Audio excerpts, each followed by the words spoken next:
Welcome to a virtual special meeting of the Allen Park Board of Education. During these challenging times, our school community remains strong and supportive. Please continue to keep your focus on taking care of yourselves, your families, and each other. This evening, citizens who wish to express public comments may do so by accessing the online citizens comment form located on the district website. The homepage has a link that will lead you to the form as well as to this evening's agenda. Your comments pertaining to an agenda or non-agenda item will be read during item number 6. Comment forms will be accepted up until that time of the meeting. Prior to this meeting, board members ran a test of the system. Please note that no business took place. It was merely a technology test. And with that, I would ask everybody if they can please join us in the Pledge of Allegiance. I pledge allegiance to the flag of the United States of America and to the republic for which it stands, one nation, under God, indivisible, with liberty and justice for all. Okay, and we'll ask for a roll call vote. Mrs. Flipiak. Sarah Filipiak, I am here. Mike Klein. I'm here. Jeanette McDonald. I'm here. Gordon Miller. Here. Rick Moynihan. He is absent. Pat Shearer. Here. And Dr. Jennifer Warren. Here. Did I get everybody? I think Excellent. you got everybody. Thank you.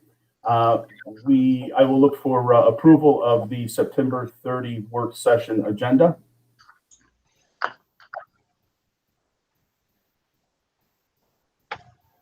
Anybody want to move on that? So moved. Support. Okay, we've got moved by Mrs. McDonald and support by Dr. Warren. Any questions or comments? All those in favor say aye. Aye. Aye. Any opposed? All right, thank you. Item 5, board work session. We'll turn it over to Mr. Dargan. Good evening, everybody. Great to see you all. I appreciate you guys coming together this evening for a board work session as an update. We're going to go ahead and I've got a small, quick presentation for you to view. I'm going to go ahead and share my screen. And hopefully you guys will be able to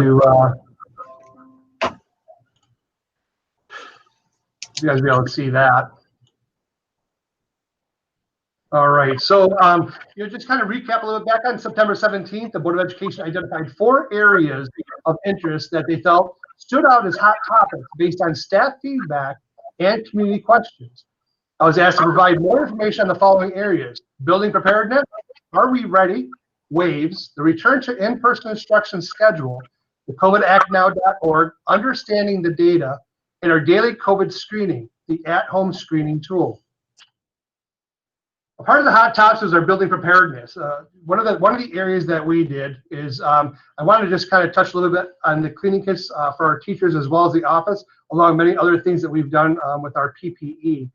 Every teacher in classroom is in the process of being supplied with our labeled sprayer bottle or QT Plus, which is hospital grade disinfectant, roller paper towels, face shields, box of latex gloves, wall-mounted classroom hand sanitizers, or large pump dispensers.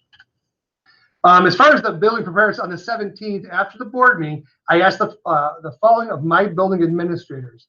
I asked them to create a working Google Doc to serve as a question and answer document to discuss COVID preparedness and other concerns that staff may have regarding a return to in-person instruction.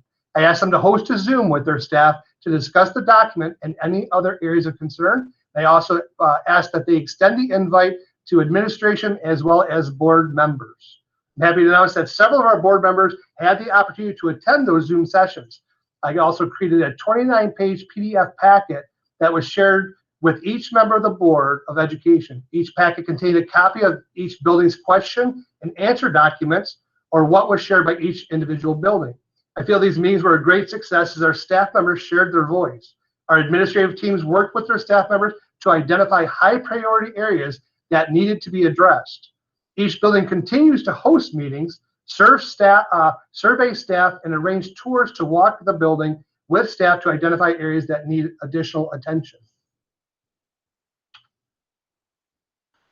One of the other hot topic areas and one of the main topics that was discussed on the 17th with actually the schedule, and it's our return to in-person instruction.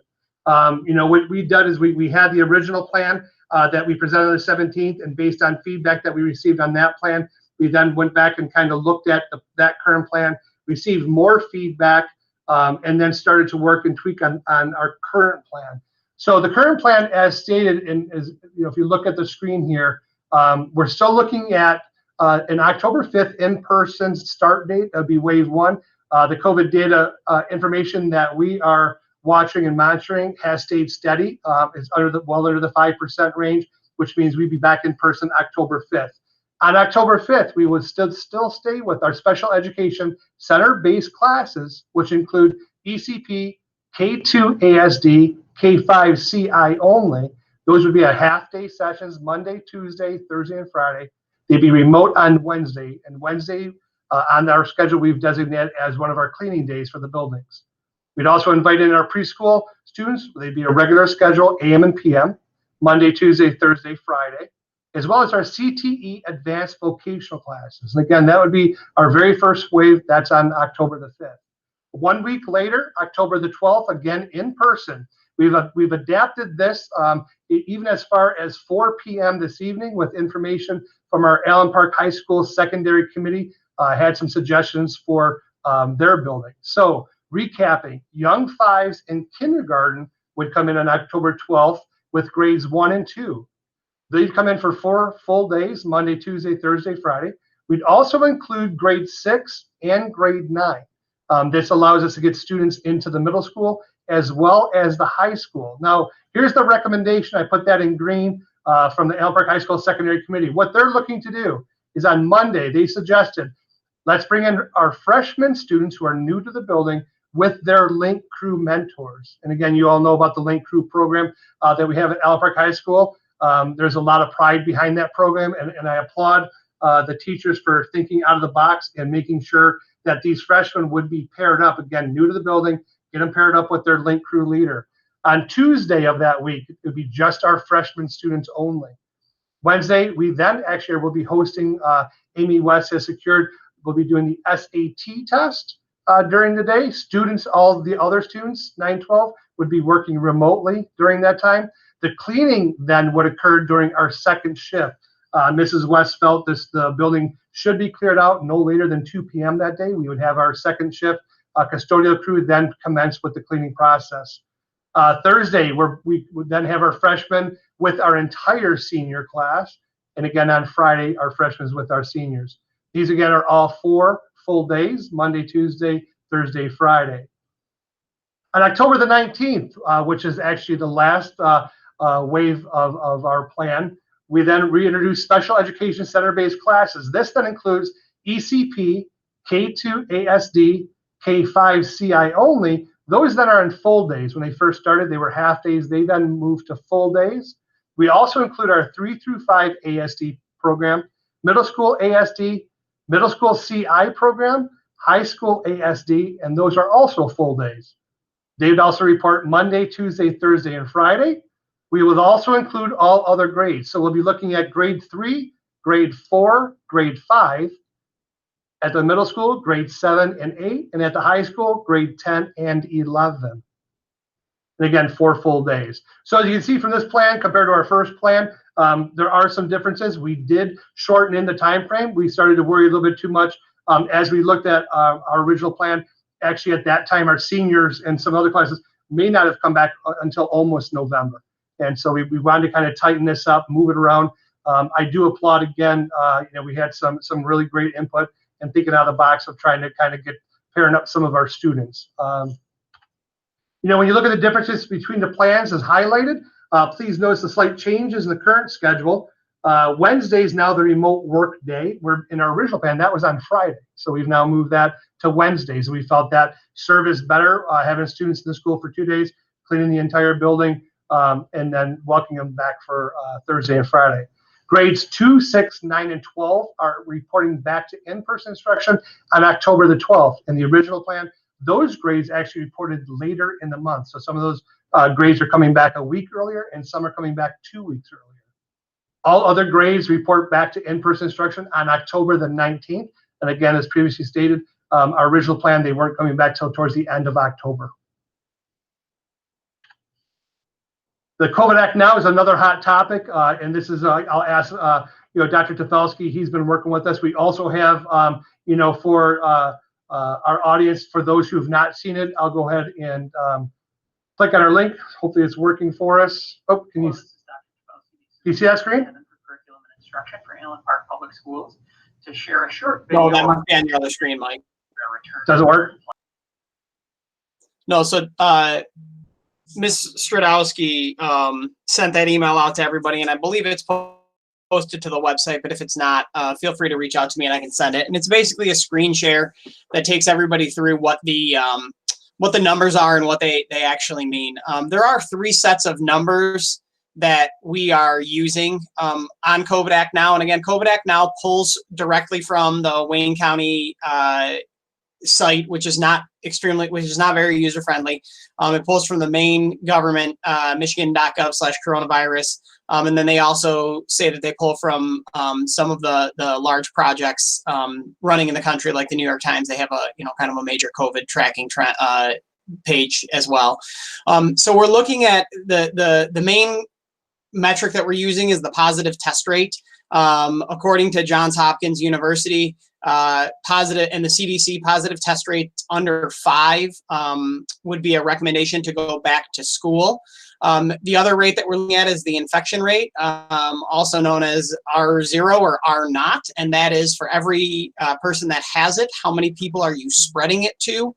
So if you have an infection rate above 1, that means for every person, if I have it, for every person I come into contact with, I am spreading it to 1 point, however many people. People probably remember when the virus first started, there was an R of 2 or 3. So if I had it, I was spreading it to 2 or 3 people. And then each one of those people was also spreading it to 2 or 3 people, which is how we got that exponential spread. Right now, the infection rate in Wayne County is under 1. So it is at 0.9. So essentially you have to, if you are infected, run into more than 1 person to infect anybody else. You're not even at a 1-to-1 ratio. And then the daily new cases is the third one. And this one is something that we look at because it allows us to make a fair comparison. Again, when we first heard about all of these cases that were coming across, there were X thousand cases in the city of Detroit and, X hundred cases somewhere else. Well, when you compared them per 100,000 people, those numbers were a little bit more even. And the case or the daily new cases under 10 per 100,000 is where they are saying that it's moderate risk, I think, or medium risk is what I think is what they call it. And then when it gets under 5, I believe that's when it drops to a low risk. So right now all 3 of those metrics are in the medium risk range. As of today, the main one that we are looking at is the positive test rate is at 3.9. And again, just to clarify, the reason we are looking at that one, Mr. Darger and I had a conversation with the epidemiologist that is working with the Wayne County Health Department, and he advised that that is the main metric to use because some of these other metrics are trailing a little bit. The R0 number is really a number that is kind of predicting or is telling you what happened in the past. He recommended, and again, I always laugh, I say I'm a doctor, but I'm not that kind of a doctor. So I'm going to leave it to the epidemiologist who says, use the positive test rate as your main metric, but also keep an eye on those other rates. So if the positive test rate is low, but we see the daily new cases per 100,000 population, that's a metric that we're going to take into consideration and kind of convene a meeting and say, okay, what do we need to do? There is also a lot of reporting lately. I'm sure people have heard about clusters and outbreaks in various schools, and Wayne County Health Department defines those. So we may have daily new cases per 100,000 that drops below 5, and our infection rate may be at 0.87, and our positive test rate might be under 3. But we had a birthday party in Allen Park, and 4 kids in one building get it, and that building shuts down. And that is up to the Wayne County Health Department at their guidance. And so there are those opportunities that may arise as we're looking at this data. So we wanted something that was objective. The other reason we really like COVID Act Now is because when parents go to it, it's a red, orange, yellow, and green, and you can kind of have a pretty good idea. And if you want to dig a little deeper, we have a spreadsheet, a rolling spreadsheet on our website as well that shows exactly where the data is. And each day, me or Mr. Shearer go in there, and whoever beats us to it, and whoever beats you to it, and enters in the daily data. And so it was an accident. It was an accident. That's right. That metric that we're using is the 7-day average. So when you look at the positive test rate on COVID Act Now, that's the 7-day average. And that helps level out any dumps from, the weekend or any cases that they reassign or anything like that. And then we're using a 14-day average of that. So we want that 7-day average, a 14-day average of that 7-day average to be below 5%. And 5% is that metric that we're using. Above or below means we're in or out of school. If anybody has any questions, let me know. I'm happy to answer them. And again, if you did not see that video, the screen share video, Mr. Radowski sent it out, but I do think it's posted to the website. Let me double check while I'm talking here and fielding any questions from people. Yeah, it's there. So I can ask questions now? Mm-hmm. Okay. So I asked this of Mr. Darga too, that it seemed to me in looking at the data that the positive test rate depended on how many tests were being administered. And on any given day, that could fluctuate greatly as people are returning to work. The workplace might require that all the employees be tested, whether they have any symptoms or not, which would obviously skew the results. I found that very concerning, and especially in light of Governor Whitmer extending the mandate to out to mid to end of the state of emergency. Yeah. Mm-hmm. So I was pleased to hear you say that we're also looking at those other metrics, because that one alone, and like I said, on any given day could be very skewed. It's, depending on how many are getting tested.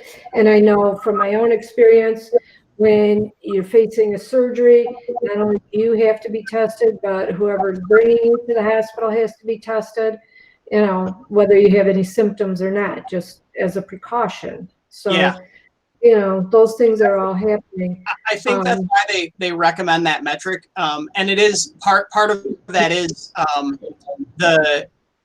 the benefit of using that metric, because if you are getting a somewhat random sampling of that, both symptomatic and asymptomatic people, and your positive test rate is low, that means that the community spread is not significant enough to really spread around. So like the fact that 3 people may go into, a surgery room, and you and your, whoever else might get tested, and nobody has COVID, that would say that community spread, and I'm using the community of 3 is low, because you had no reason to get tested, yet you did get tested. Same thing for the return to work. Like I got a return to work test. Most of us got return to work tests. And the fact that we didn't have it means that the virus is being contained at a level where, again, according to Johns Hopkins, and the CDC, like this is a reasonable metric to use to go back to school. But you're absolutely right. There are going to be fluctuations in it. So it is important to look at those other metrics and the other data that we're using. I don't think that it would be fair to just use one data point. I agree. So the daily new cases rate, that's also based up with the same denominator of 100,000. So it's something else that needs to be taken into consideration. I mean, the 5% number cannot be a standalone, I don't think. I don't think it provides us the most accurate picture Correct. of what's going on. I think that if that case rate, the positive test rate was low, but the cases per 100,000 in Wayne County started to creep above 10, then I think that we would probably have to have a conversation about, okay, what are we looking at doing? Do we need to take a break? Do we need to, switch to remote? Do we just need to be more cautious? What are our thoughts? I totally agree with you. Okay. As long as we're on the same page there. Thank you. All right, thank you. For this portion of Mr. Darga's PowerPoint, are there any other questions specifically for Dr. Tefelsky on COVID Act Now and the numbers?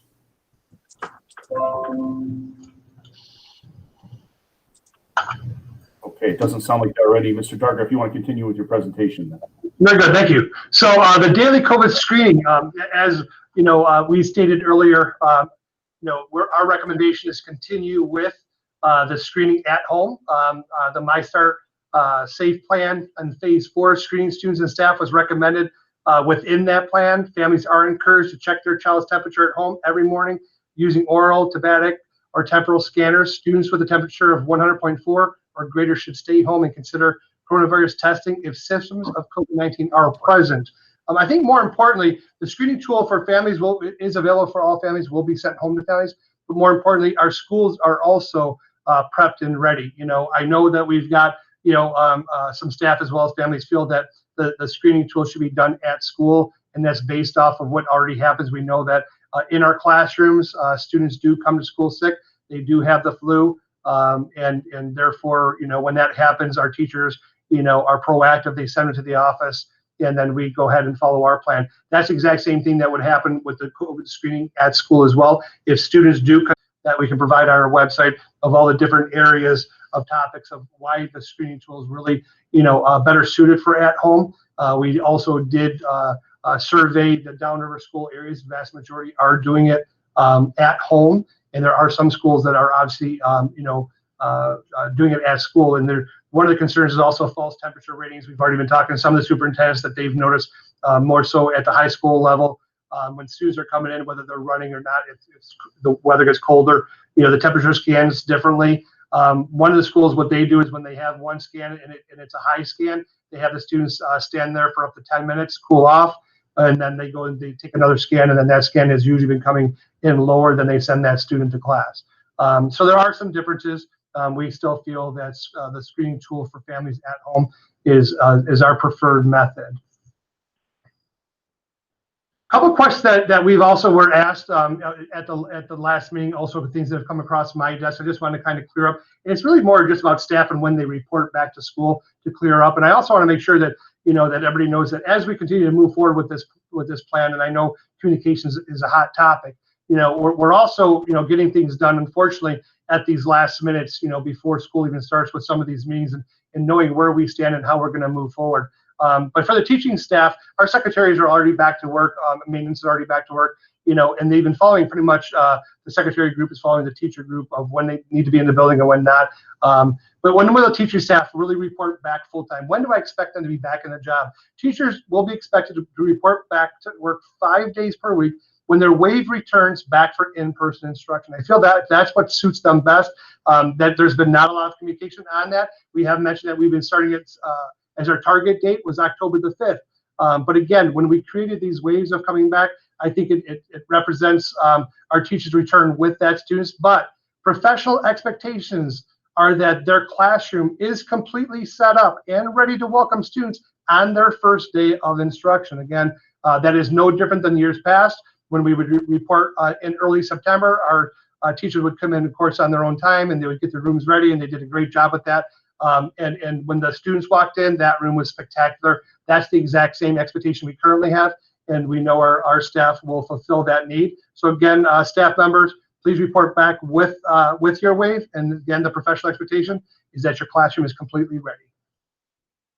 One of the other areas that have come across from some of our parents as well as our staff, it's a great question. And we've got a question regarding building classroom HVAC system. Does our systems meet CDC guidelines with air circulation and quality?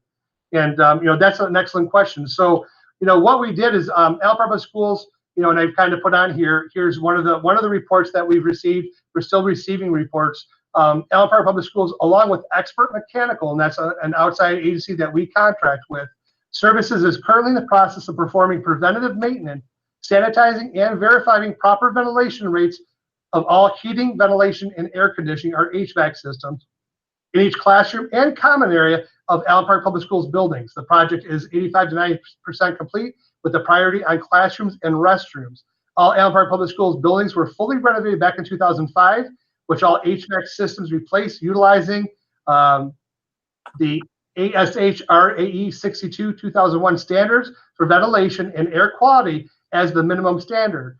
The ASH RAE 62-2001 standards exceed that of the current ASH RAE 62-2019 ventilation rates utilized for buildings designed by 12.5%. Benny Elementary is our example, HVAC system. The building is 48,078 square feet. Building HVAC system totally supply airflow, 64,230 CFM. Total outdoor air, ODA, delivered via HVAC systems to building is 27,235 CFM. Currently, all HVAC equipment has been upgraded from the MERV 8, which is the minimum of, efficiency rating value, to the MERV 10 disposable air filters. At this time, the MERV 13 filters have long lead time and are in back order with our manufacturers. The classrooms, each classroom is an average of 840 square feet and was designed for an occupancy of 30 students. Each of the 24 classrooms has a dedicated classroom unit ventilator, a VUV HVAC system, ducted directly to the outdoors for exhaust and fresh air intake. VUVs each deliver 1,500 CFM of air within 450 CFM, which is 30% of the dedicated outdoor air exceeding current ASH RAE standards. Classrooms were designed for 30 students with 15 CFM of outdoor air ODA per student on average. Total air changes per hour, ACH/hour, is approximately 5.04 per classroom. Now, this is not my area of expertise, so we do have a call into expert mechanical saying, okay, we love the reports, and this is great information. Obviously, we're exceeding the expectations. And I think that's the important part. But I would like to learn more so I can share with our staff and our parents, what does this really break down? What does it mean? And so when we get that report, we will make that available, obviously, to our staff, our board, and that will also be posted on our website. So I am happy to report, again, we're 85 to 90% done, and that all of the classrooms and the restrooms were the priority. They're now doing some of the outbuildings, like the bus transportation and buildings of that nature. And we're also just waiting on some of the filters to be delivered. They're on back order. Kind of what's our next steps, and what happens after today? It's all about communication. We're getting ready to open up on the 5th. Tomorrow, Allen Park Public Schools will release a parent communication outlining the return to in-person schedule, along with other updated topics that have a direct impact on our families and communities. We're also asking all our building principals, they'll be updating their building communications, highlighting building specific topics. And that's where most of our questions come from, because obviously that's where our students are at. So a lot of our parents are asking questions about drop off, pick up, how our lunch is going to work, what do the specials look like, along with many, many other topics. Our principals have been gathering all that information. Again, those building specific newsletters and blogs will be shared with our families, so they have a much better and clearer idea of how our return will look on October 5th for the first time, the 12th, and then after that, the 19th.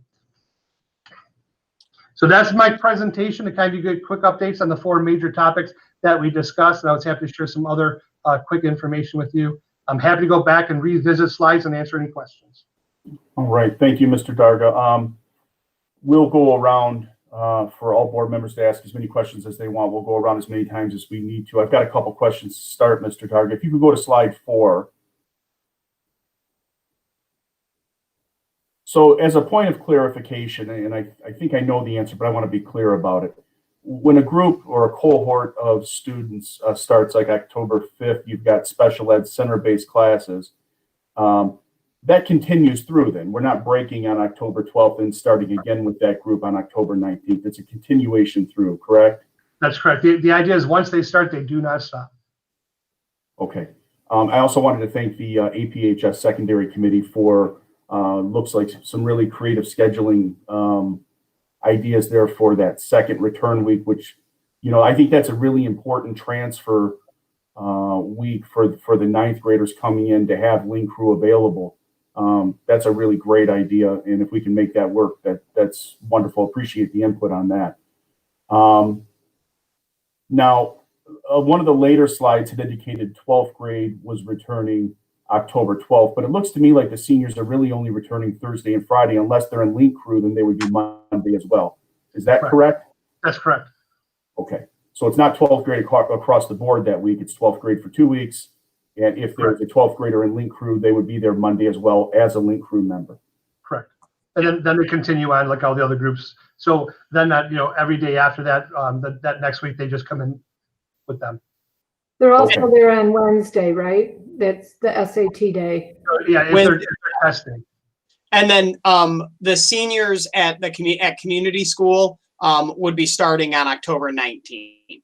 So only the seniors at the high school are there because there are no freshmen at community school. So the part about the high school that makes it unique, like you said, Mr. Miller, is that the freshmen will have somebody to kind of look up to and work with, and gives the seniors a chance to get in there as well, because this is their final year there. So make the most of every day we can in that building for them. So that was a great recommendation coming from the secondary committee, and I think one that is certainly appreciated by us.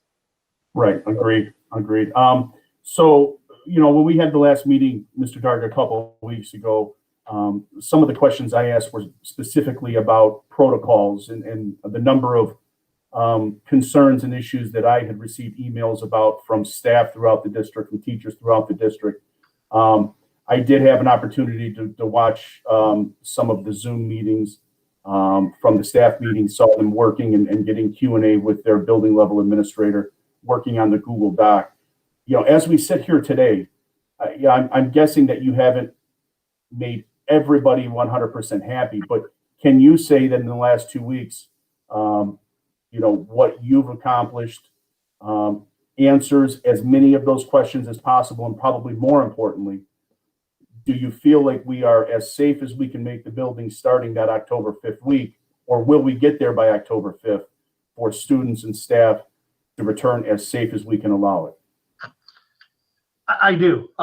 First off, I'd like to say thank you to the administrative team, the principals, as well as our staff, the AP EA staff members who participated. We went back, on the 17th, we had a long meeting, and rightfully so. There was a lot of questions. There was a lot, even frustration. Staff members as well as our community members. There was a lot of anxiety. And when we went back and we talked, we had a 2-hour Zoom with our building administrators, and then we kind of set forth, our direction of what was expected to kind of help move forward, and we were all on the same page. Our principals were excited to go ahead and move forward and meet with their own staff. So we did that on purpose. We chose not to do a secondary group as well as just an elementary group, allowing the 3 buildings to kind of work together, because every building has its own personality and identity, and every personality has its own needs, every building. So when our building principals created, the Google Doc, that's something that we've used in the past and worked out very well. It allows our staff to have a voice, express concerns, and as you read through that, it might, go ahead and give you another idea for another question. Our administrative team then goes through that document and answers to the best of their ability. If they don't have the answers, then they reach out to their colleagues and say, hey, listen, I've got this question, how are we doing it over in this building? And we kind of work together as a team. We then hosted, after that Google Doc, is working, we then hosted a Zoom meeting. The principals hosted individual Zoom meetings. And again, some of our board members were able to sit in and kind of, ask questions, if not even, participate in some of the discussion. And that's when you kind of really get down to, the questions, and people can kind of chime in and share. Those meetings haven't stopped. And I think that's important also. And as I stated earlier, some of our building principals have even hosted building tours within the building to say, hey, listen, let's actually walk the halls. It's beyond just your classroom. So let's walk the halls. Let's check out the bathrooms. Let's check out all these other areas. And what is lacking? In your opinion, what is still lacking? And then we can take notes from that. And from that, we again, there's been a lot of things ordered since those meetings happened. The building principals are reporting back to me. We get back on a Zoom, report back to each other, and then we kind of share what's needed. And then we were contacting Pat Ward, Director of Operations, and Pat's just been, ordering stuff for us, like crazy. I mean, just a couple of days ago, we picked up another 10,500 masks, N95s all the way through. We already received almost 400 face shields that came out of it, because we learned that from our classroom visits that the classrooms were supposed to have a shield when for helping them and assisting them. They didn't have that. So right away we got that done. So yes, I do think we're moving in the right direction. Have we answered all the questions? No, not necessarily, but we're working towards it. And we're working together with the staff. Are all people satisfied? I cannot say 100% of the people are satisfied, but I also think it's also, that it's a perspective thing. You can walk down the hallway and ask a couple teachers, how are you feeling? How does the building look? They feel great. And then you walk down a couple more people and they go, oh, it's not ready. I don't feel I'm ready to come back, or my classroom still doesn't have this or this. So we're working with those people. And more, we continue to encourage our staff to keep us updated. They're in the hallways, they're in the classrooms. If they're missing something or they feel we haven't done enough of something, then we go ahead and problem solving mode and see if we can get that. We've learned, in every building, again, has its own identity. We learned that some of our buildings don't have carpets laid down. Some still are using carpets, which means we've got exposed cords on the floor. That was brought up. So we're looking at how can we hurry up and purchase carts on wheels to help that when they're done with the lesson, they can move the whole unit and remove the cord. There's a lot of suggestions out there. So I'm very, very pleased in the direction, more so since the 17th. I think that's what really allowed us to kind of really, hone in on a few things. And I think we're there. I'm very happy here about the HVAC report. I think that's a big one for a lot of our staff members. We really weren't sure where that was. I know Pat Ward's been working hard on that, and it took some time, again, for the mechanical to go through all the buildings and start giving us our reports. But a lot of teachers were wondering, can we use a fan? Well, now we know we don't necessarily need to with our current system. So all in all, I'm very pleased with the progress.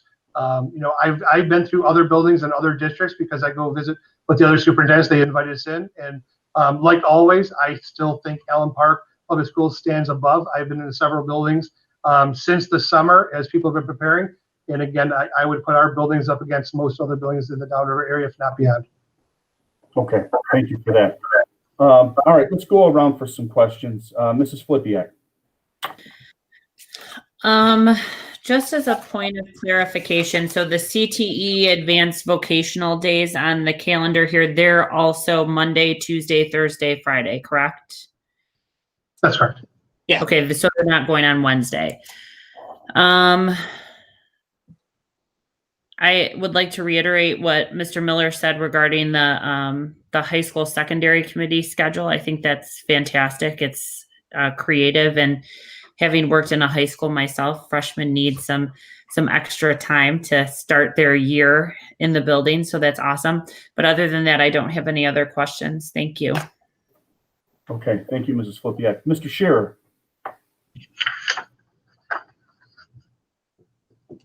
Yeah, I really like the new phasing plan. We get in. My sense is that I didn't get many emails this time.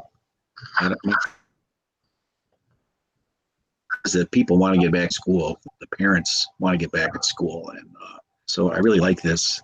And I love the way you're bringing the 6th grade in and the 9th grade in, the new kids first to get them acclimated. Really, really clever. So on Wednesday I'm just trying to understand, Wednesday's remote instruction or Wednesday's like a day off? Remote. Okay, gotcha. Kids will be bummed about that. Okay. I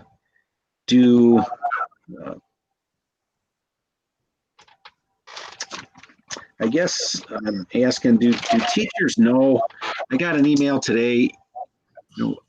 I think this is great. I mean, I think we've covered all the bases. The obvious, the 800-pound elephant is the spacing in the classrooms, which, that's just, we're limited and there's nothing much we can do about that. But do teachers know, like I got an email that said, hey, I'm going to have 24 kids in my class. But is it possible that person, because of virtual, might only have 21 and doesn't know it? Their rosters are set. The virtual kids are put in a separate virtual track. Okay. And so whatever they have on their roster is the number of kids that they actually have in their class. And again, okay. I think that's a big difference between us and other districts. Some districts are 20, 30, 40, 50%, up to 50% virtual, depending on the building. And we're essentially under 10% across the district. Most buildings were at about 8%. So didn't really have an effect on class sizes. Then I had a question. So do we have an official count of how many teachers are returning?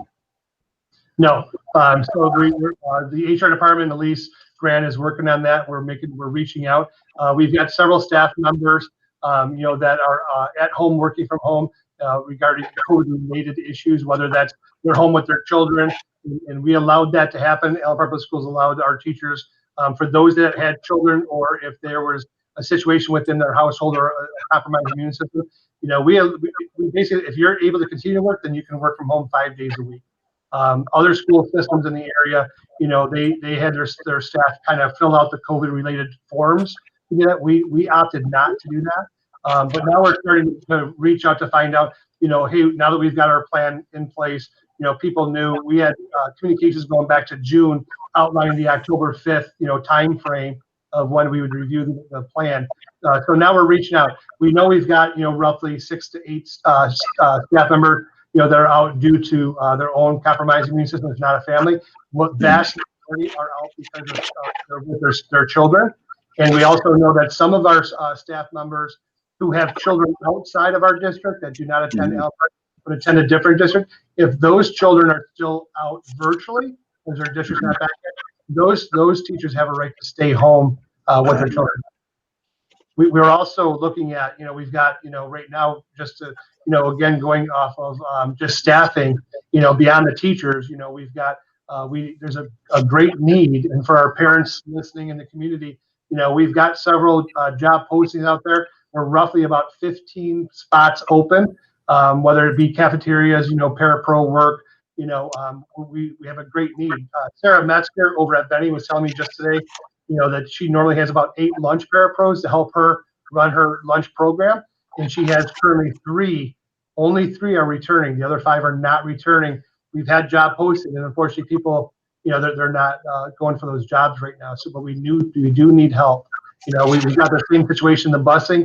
We've got, we're missing a few of our bus drivers. They're out due to COVID related, issues. Some are, and some are just not returning. So there's about 4 to 5 bus drivers needed there as well.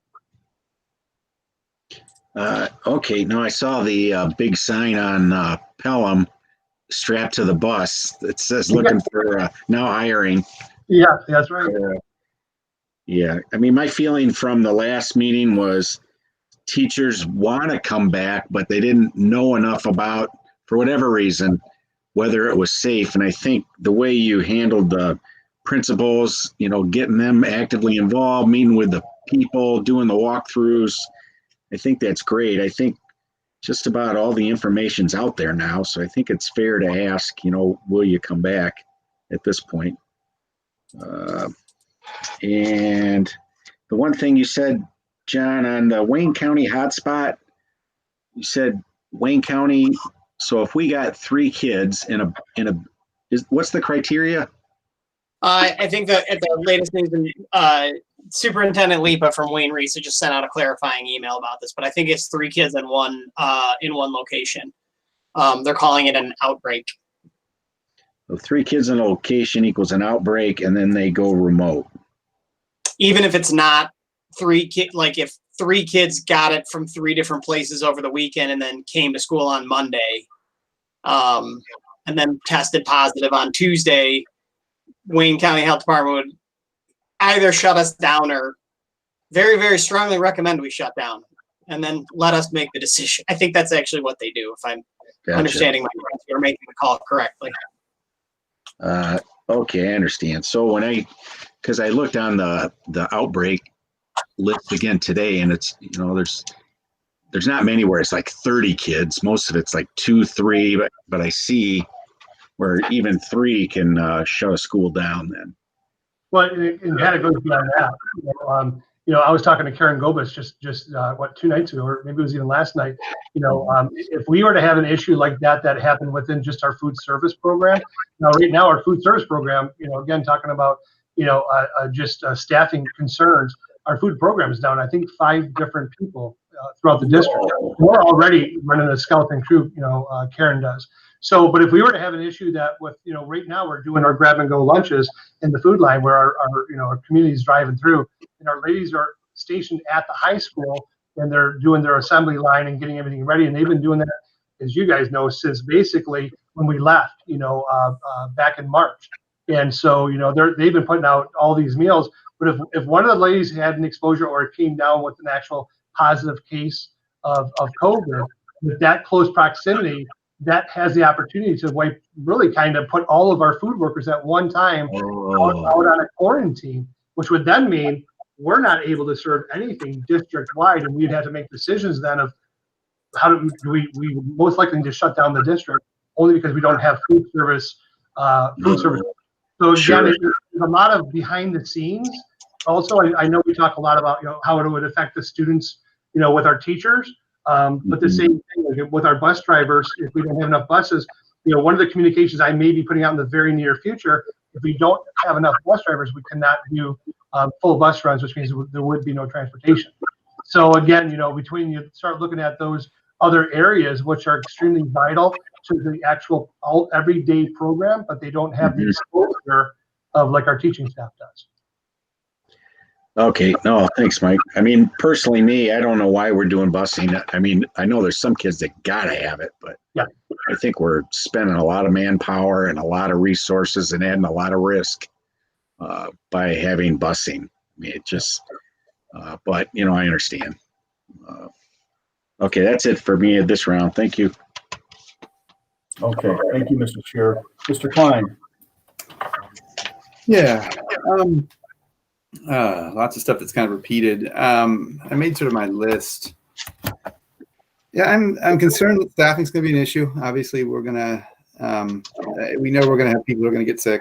We know we're going to have people that are quarantining, and we're going to lose some people that have, conditions that make it unsafe for them to return. So I'm pretty worried about staffing, how that's going to play out. Is that something we're going to be able to evaluate by the end of the first week? Are we hoping to be able to kind of look after October 5th and say, all right, how did we do? Do we have a feel for whether we're going to be able to keep a building open? Yeah. And again, I think the whole idea, is we'll continue to monitor all the data, as well as at that time, it'll be just what's happening within our buildings, what's been reported to central office, if there's been any issues, we can, just like any school or business right now, there's people that are reporting exposure, so they're quarantining, and that's a pulse we'll have to have on each of our buildings. We'll be talking with our administrators, but also, working with Joel Berkey and the APA of just doing a check-in with them of, where are we? Are our staff starting to kind of, feel a little bit more comfortable? Or, is there something now that we've been in session that we all miss but need?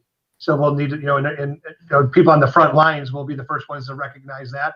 And it'll just, again, we encourage that to make sure they work with their building principals to make sure they report those so we can get on top of that.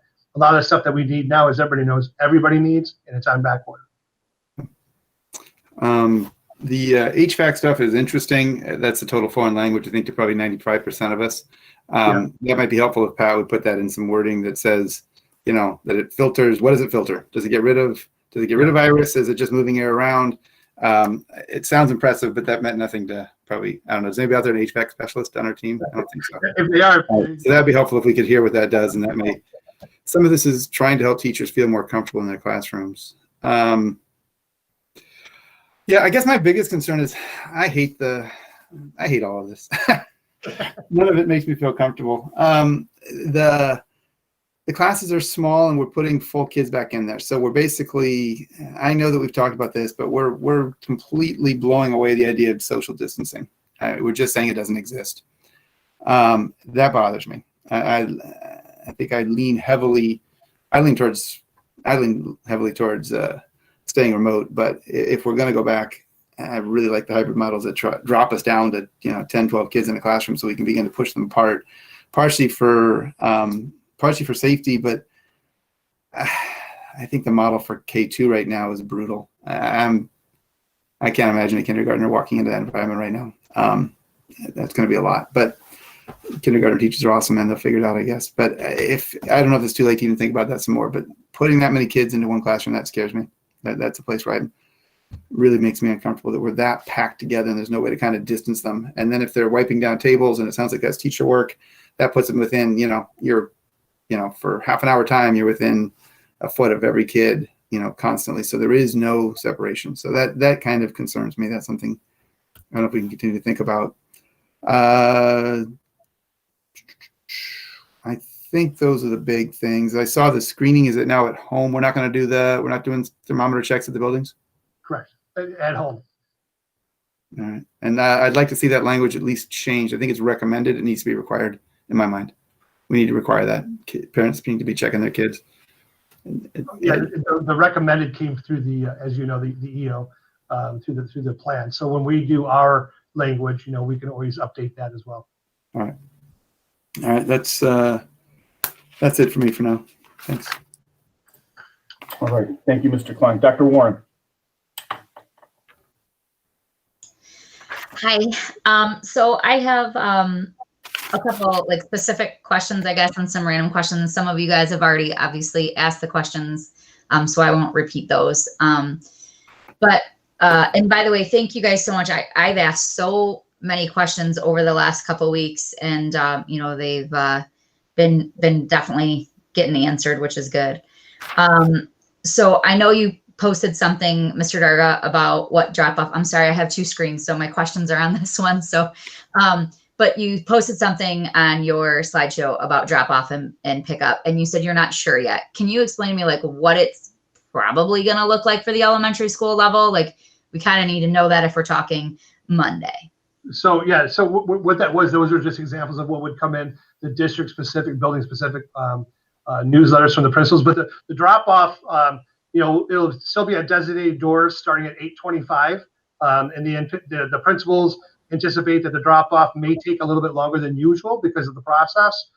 Some students who are waiting for the doors to open will have marked social distance points. So if anybody's been near the buildings, we made sure we went around all of the doors heading into the buildings now have little paw prints that are 6 feet socially distanced. We're asking the students then if they arrive there early and they want to get in line that they stand on the paw prints.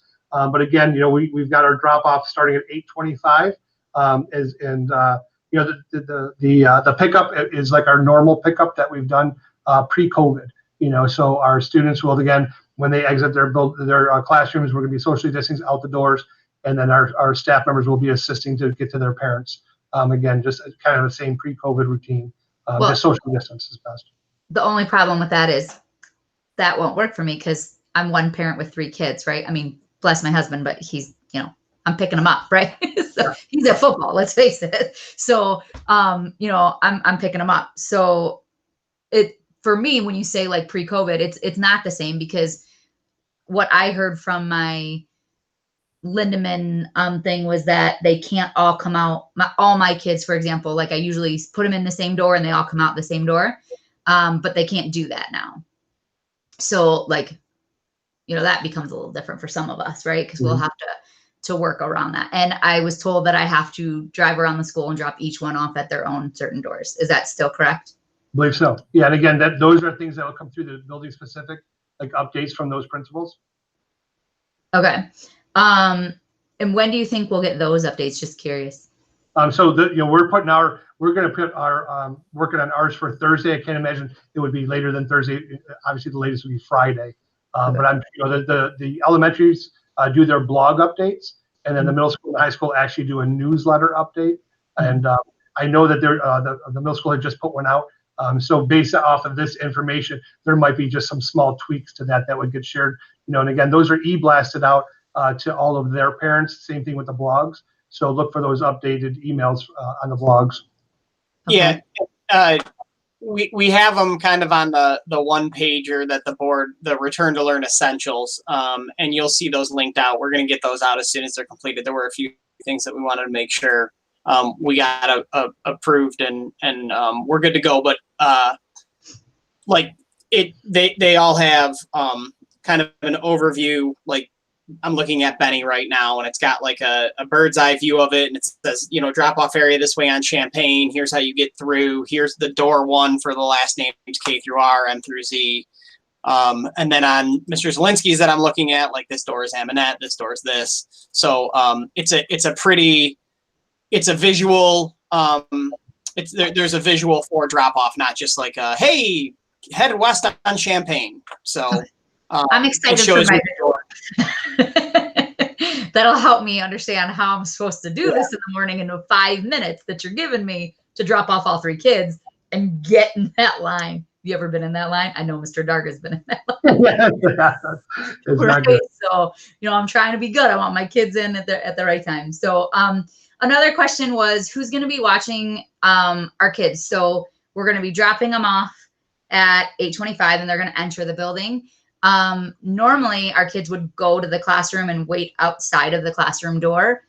And and I know like high school, right? Like they kind of chill out and hang out and visit their friends before. Is there going to be someone kind of there? So I would anticipate that, Ms. Warren, and again, when we get, and I'll get with the building principals to see how that's going to work. In the past, I know we've had, whether it be parapros, walking halls and things like that. Our teachers are in the building a lot of times before the school starts, so they're prepping, getting ready, running copies and kind of doing their thing. When I was back at Linneman several years ago, again, our students would come in, they'd sit on the floor on the area before their door and wait to go in, the teacher would then come in. So there is people that are walking halls. I don't know, I can't specifically say how they'll be monitored. What I will say is that that'll be a question. Obviously, I'm sure our building principals are listening, and I'll be asking them to provide that information within their updates to our parents so they have a better understanding of how it's working within the building. So after the student leaves the site of their parent, what happens? Yeah. Because I mean, if I'm remembering correctly, the teachers, they don't actually start teaching until 8:30, right? They have a prep time for elementary, and then for high school, it's at this specific time, right? In middle school. Okay, just curious. And so I will like to see that too. And then random question, just because, I have a kid in 5th grade. Will safeties be back once everyone's in school? Are safeties is that going to be a thing still, or no? I think that we'll have to monitor that. Right now it will not be, but after getting into a situation where we feel COVID is no longer like it is now, I'm sure we can get back together with the principals, work with the 5th grade teachers. That's a very exciting time for a lot of our 5th grade students. I remember that. So that's something we can definitely revisit, but at this time we're not considering safeties. Okay. And so I do, I know Mr. Scheer asked about Wednesdays and that it will be virtual. So I have 2 kind of sidebar questions to that. One, will the teachers need to report to the school that day if the school is being cleaned? No, they'll be working remote that day. From home, the teacher will too. That's correct. Okay. And then the teacher working remote, is it like it was in March and they're just posting assignments for our children to do? Or is it going to be like it is now Like that. on Zoom and then brain break and then Zoom and then which way? Yeah, so it's going to be now. So Yeah. the whole idea is, and that's why we've created this schedule, and that's why we did the training that we've done with our staff and kind of prepped it differently. It's, we kind of teased that there'll probably never be a snow day again.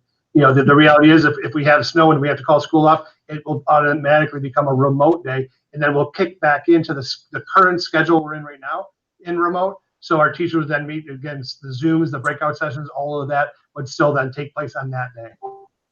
Listen, we are still getting snow days. Okay. In this, we, do dances for that in this house. That's right. And then, okay. And then, so they don't report that day. Okay. But they'll be doing their schoolwork from home like that. Okay. Then I really enjoyed all the documents. I really have to tell you that from all the administrators, which to me, the principals, right? So they all created a document so that way we could all see it with the questions that the teachers answered, or the questions the teachers asked and the staff asked and how they were answered. I feel for the most part, those went pretty good. But I feel there was a lot of, I will look into that. So there was a lot of still unanswered questions. And I know there's going to be some things that we're not going to be able to answer until we go, but I still feel like there was way too many left unanswered for October 5th. You know what I mean? So I feel like we should really be looking into that and try to get those answers out there. So that way there's way less, I will look into that, than I was seeing in some of them versus others. Like, it seems like some of the administrators are like, they could even point to you like on page 4 in the return to the learn document, right? So I just think that would be very helpful to not have all of that. As well as like at the end, I know nobody probably wants to do this, but trying to have one document. Obviously there's going to be specifics to each school, but that way all the teachers are seeing the questions from other people. I think that would help. And then still current schedule. When some of these kids return to school, so we'll use October 12th, for example. So you're going to have young 5s, kindergarten, 1st and 2nd, 6th and 9th. And so the kiddos that are still home, will their schedule remain the same as it is right now? That's correct. Yes. Yeah, they'll still stay on the exact same schedule they're on. So they'll still have, like, for example, 7th, 8th, we'll just use that for example. They'll still have blocks, right? Correct. Okay. The kiddos that are in school, 6th grade, say, will they be switching hour per hour, or will they be in those blocks? The recommendation from the high school committee today, which we have a little bit of work to do, but the recommendation from the secondary committee today was to maintain those blocks. I can understand that for educational purposes. Both principals did surveys, high school. I believe Sean did as well, but don't quote me on that one. But the middle school, it was like 40 to 10 wanted to maintain the block. The high school, I think 20 wanted to maintain the block, 15 wanted more information of those that responded to the survey. And then I can't remember what the number is that wanted to go back to hourly, but it was less than that. But then those that wanted more information, some of that was answered today during the secondary committee. And so we anticipate that we're going to try to move forward with the block schedule. But there are, there's some questions that we need to answer to make sure that we're complying with collective bargaining agreements and all of that stuff. Absolutely. And I understand that too. And I appreciate that you're looking into all of that, because that obviously helps take out some of the issues. And, I'm not in there, so I don't know, but I know there's so much behind the work action going on, and I appreciate that so much. I'm just looking at it as, if we keep those blocks for right now, it would be helpful. God forbid we have to be put back out, so, keeping it the same and consistent, so these kiddos aren't like, oh my gosh, where am I supposed to be? Yes. And then, Chromebooks. So I know we ordered these Chromebooks, the new ones for the littles. When are those planned on coming in? Will they be in by the time the littles get back to school? So we have a firm date of October 12th that we received from the company that they'll be shipping them. However, Ms. Keith is politely working with our representative to get them here sooner than that date. I like her smile when you say politely. I think that we're happy to know. She's also contacted. We haven't canceled our Firefly order yet, which was the original. They have now said that they are unable to get devices before October, and so now that is looking like that is going to be November. So I think it was the right move to order more devices, because the Firefly devices are probably never coming. Okay. My biggest question, because I know the kiddos are going to start NWEA testing. So, if they had that device and they were in person, I know that. They'll be in that. The devices will be in that week for sure. Okay. Okay. And then you're going to explain later how specials are going to work. I saw that in a topic, right? Correct. Okay. I'm sorry. I cut Tiff off. I apologize, Tiffany. Oh, that's fine. I was just going to say that because shipping is 10/12, we are prepared to pay for overnight delivery to get them that week, so we can get them as soon as possible for our students. Thank you. Because our rep did say it could be 5 to 7 days for delivery, and I'm like, yeah, that's kind of not acceptable. So Nice. I'll say that. All right. So my Amazon order doesn't come in next day. I'm going to call you and have you do that. All right. All right. I really appreciate it. That's all the questions I have for this round. Thank you so much. All right. Thank you, Dr. Warren. Mrs. McDonald. Okay, Gordon, I followed your lead from last time when you went through your emails and jotted down questions. I did the same today. It seemed like I got quite a few. As a point of clarification, at community school, there is currently there are no 9th grade students. Is that correct? Can you repeat that, Jen? At the community school, there There's currently are no 9th grade students, correct? Correct. Okay, so we don't have to worry about them having devices Correct. on October 12th, right? Correct. Yeah, there's no 9th graders at the community school. All 9th graders have been given a district issued device. Okay, and I just want to make sure all the community school kids will be outfitted with Chromebooks when they're called back as well, Because As soon as they get here, we're gonna give the 2250 will be delivered as soon as possible. okay. And would it make sense that they have some kind of charging carts and cords and those kinds of things so they don't actually have to transport their computers? Because, well, I know part of their program is all work is done in school. And once they leave, they're free to go to a job or whatever. So, we'll certainly provide that for them. That was one of the things that came up in the secondary committees. We want to make sure that there are charging carts and surge protectors and extra chargers and things like that for students to make sure that they have that. The only thing I will say is I think it would be important for them to keep them because we are so, because this is such a fluid situation. If we got an outbreak at community school and we had to close the program down for 14 days, I guess theoretically kids could come back up to pick up their devices or we could get them to them, but that might be a little bit dicey. And so I think we may want kids, although I guess it's certainly something that we would take direction from you guys and Mr. Laura and the teachers there. But I think kids should get in the habit of taking them and bringing them because we never know when you might be taking them and be home for a few days. Yeah, I certainly understand what you're saying there. I think the teachers would be the best resource on that one because they would know the kids the best. Okay, so I'm looking at this edition for the 9th grade students, well, and the seniors on the week of the 12th. And that kind of answered a lot of my questions because I could only think of one 9th grade class where it was purely 9th graders, and that was Honors ELA 9. So otherwise, they're a blend, and I was wondering how the teachers were going to handle that. Have the Link Crew leaders been informed of this event on Monday? Not yet, because like I said, Mr. Darga said, this just changed on at 4 o'clock today. And so we wanted to make sure because, again, my phone's still blowing up. Yeah, okay. We wanted to make sure that the board was aware of this change too, since it is going to affect the return to school plan. Okay. All right. And then the testing, that was something that I kind of forgot about. So, I mean, I'm glad that that's being programmed in and taken care of. It seems like a good lead in also. I mean, it's probably not the best testing conditions for our seniors.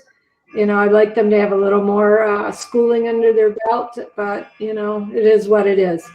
Okay, couple of concerns, and this is at the high school level. Some of the teachers felt that with cleaning the desks and the other responsibilities they have, there would actually be less instruction taking place as compared to the remote learning. Just food for thought, I mean, it's there.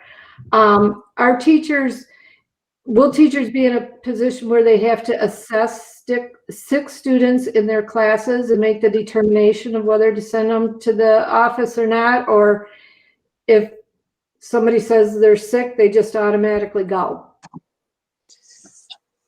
Yeah, I mean, I kind of lean towards that if they're not feeling great. Kind of the old adage, if a kid says, go to the bathroom, beware if you say no, right? Right. Okay. I don't know that we want that. Just want to clear that up. Another observation that a couple of teachers made is that attendance is much better through remote learning than it ever has been in the classroom. It's absolutely outstanding. We are over 90. We're over 95% every day, and most days we're at like 98 or 99%. It's the work that the teachers and students have done to show up and learn has been truly amazing.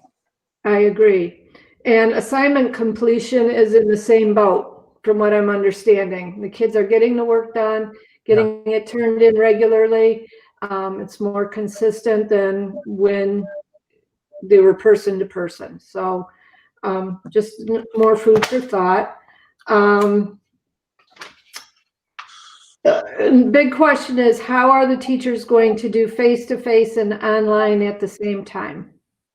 Yeah, so we talked about that at the secondary committee meeting today, and this is one of those things, and I know the board knows about this, like threading the needle of not soliciting feedback, not circumventing the board, telling people the plan, notifying the board, of the plan, ensuring that people are okay with the plan. All of those things went into this. So this is not something that they had a lot of time to think about as we talked about it, because we released it to them, just as we were meeting. But the idea was they would be doing remote instruction just like they're doing right now if they're in a mixed grade level class. So if I'm in psych and there are 6 freshmen in my psych class and then 10 of each of the other grade levels, I would be doing a remote lesson with my 6 freshmen in the class on their district issued device, following along remotely. So they are teaching a remote class while kids are sitting in their classroom. They're not necessarily teaching to the 6 kids in the class, they're teaching remotely. Some of the teachers on the committee said, okay, that's the floor for me, but I think that I can handle doing both. I think that I can work with my kids who are remote and work with my kids who are in the building. But at a minimum, if they were just doing an in-person remote, so to speak, that would be the expectation. And again, this is really 2 class periods, because assuming we go back on the block schedule, this would be 2 class periods because everybody would be back on that 3rd class period, which would be Monday, October 19th. And what time do they start? Because I think the remote start is different than the traditional start time. Yeah, so that was another thing that was discussed today at the committee, and I think it will be maintained. We're going to try to maintain a similar time, again, for the consistency of going off and then coming back. There are going to be some things that need to change a little bit, to account for teachers having to clean desks, and we don't want to lose instructional time and things like that. But generally, I think that if we can kind of keep it pretty close to the same, we'd like to do that. Okay. But that was something that the committee wanted to have some time to discuss. Will teachers be wearing, the ones that have mixed classes, so they've got some kids present that they're teaching remotely, then the remote group, because there's kids in the room, will the teachers be required to wear a mask? That's a great question. I guess theoretically, because there are kids in the room, yes. I think the answer would be yes. I guess we would have to check on a face shield, if a face shield would be acceptable, and that would go to the comfort of the teacher. But yeah, I mean, I would think yes. And we do have headphones for students in the event that there are. Obviously, we know there are going to be, but so students could use headphones. Okay. There were some questions about, when a teacher has to quarantine, and I know that Mr. Darga talked about a letter of understanding with the APEA, correct, Mike? Correct. Okay, so they know that if they can teach, the expectation is they would be teaching remotely. And if they can't teach because they're sick from COVID that they got from school, they would be using days from the sick bank. Is that correct? There's no teaching remotely, but they can use days from the sick bank. Okay, Yeah. so if a teacher's quarantined because he or she was exposed but isn't sick, I asked this question last time. Yeah. They're at home because they have to be quarantined. They would not be conducting the lessons, and you'd have a sub in the room? So no, I misunderstood what you said when you talked about also the sick bank. So yeah, we talked about the idea that if they were able to teach from home, we could put a sub in the room, and then the students would then just follow along on their device or whatever it may be, almost like a normal Zoom session. Right. Yeah. That's correct. Also, if they're not able to and they're ill, and we're not able to go ahead and set them up with an at-home, learning distance process, they then would be able to draw from their bank if they had enough days within the bank. So the catastrophic leave bank, I believe they have to have like 25 days in that bank before they can utilize that. They do have their other days that they can utilize before that, though. So in the LOU, we did sign that they do have those options to utilize bank days first. But they could use bank days without penalty to themselves, without it going against their accumulation, if they contracted COVID at school. Is that correct? Correct. Okay. That's always been the hard part, and Joel and I talked about that. Like, how do you contract sick treat something like that? Yeah. So Yeah. the benefit of the doubt we had talked about would fall back on for the teacher. That was Okay. This question's impossible to answer because it just is. Do we have enough subs? We won't know until we get there, right? right. And that unfortunately we have secured, subs. Leanne is outstanding. She's got a great group of people that she works with. But again, like anything else, we can't guarantee. We have subs that sign up for classes and then unfortunately just don't even show that morning. So we'll do the best that we can. Some of the secondary teachers were asking too, would it make more sense to start when the first card marking ends? Because there's a feeling that, this remote learning is going to be quite different from face-to-face learning. And it would just, the kids would just finish through that. What are your thoughts on that? Can you repeat that? The question from secondary teachers in particular was, why don't we just keep the kids out until the first card marking ends so that, what they're doing online, it's a consistent way of teaching and or learning, and then pull them back. My question is, when does the first card marking end? And does that make any kind of sense? No, November 6th, I believe, is either the end of the first quarter or the start of the second quarter. Okay, so that's pretty far out, and in like the first plans, the initial ones, that pretty much was when high school and middle school, I think, we're going to start back, right? Correct. Okay. So what are your thoughts on, the different types of learning? Are they that different that it would impact the grading systems? I mean, I think that's wholly dependent on the teacher and what they're doing. I think that with the training that the teachers have received, they can be conducting formative assessment. I know summative assessment might look a little bit different. They could still be doing assignments, working with students, and, obviously collecting writing and things like that. So I think that there's, many opportunities for it to be equally as robust of an education as in-person learning. And I think that, when we start to differentiate between, well, this was in a remote setting and this was in a in-person setting, I think that gets a little bit dangerous on, the integrity of the education that we're providing. And I feel that there is a lot of integrity in our remote setting right now. I think that it is going extremely well. I think that it's exceeded a lot of expectations. So I don't want to denigrate the job that the teachers and students are doing in the remote setting by saying like, well, that is different than in person and we should differentiate in grading. I hope that was a coherent thought. It is coherent, and I second that wholeheartedly. From what I'm hearing from other districts, there's a lot of frustration. They don't feel that, the online learning is robust, and a lot of people are very frustrated. And I feel proud to be able to hold Allen Park up to a different standard, that's for sure. Can we go back to, when teachers go back full-time, 5 days a week? Mike, you said when the waves are completed. So does that mean after this week of October 19th? That means, so the teachers come back with their wave. So if a teacher's coming back, if it's a first grade teacher, they are scheduled to start October the 12th. Right. They come back full time on the 12th and from, after that.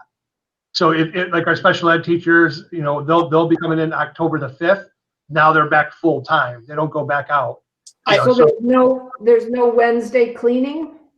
We still do the Wednesday cleaning. Okay, that's what I meant, because you had said 5 days a week, and Oh. I was wondering what are we talking about, and when do you anticipate that Wednesday cleaning going away, so it's truly 5 days a week? Yeah, we'll have to. I apologize when I mean full time 5 days. I just meant full time. Yes, we still have the each Wednesday they would be remote for the cleaning. we will continue to monitor. That's a discussion we've actually had several times over the last couple of days. And I've had that with many different people of how do you monitor and when do you actually know when it's safer to state, okay, we're now going to a full 5 days. We don't need to clean as much. We will put cleaning at the second, second shift, not necessarily a full day operation. That's something that we'll continue to monitor. It'll be data-based. I'll continue to talk with our superintendents in the area. We'll continue to lean on Pat Ward, Director of Operations. He continuously is attending different seminars through Wayne Ritza on all the cleaning protocols. They'll be able to give him direction as well. And that's something that, of course, we will keep the staff and parents updated through our communications. Okay. We already addressed this one with the different plans, the different protocol that we're looking at in terms of the numbers from COVID. Recognizing we're in a state of emergency right now. So we're monitoring more than one model, okay? And you addressed the block scheduling. We're gonna try and keep that for now, correct? Yes. Okay. That's the plan. That's the whole, I think certainly from our end, that's the hope, because that would give us the opportunity to have 4 lunches at a minimum. Yeah.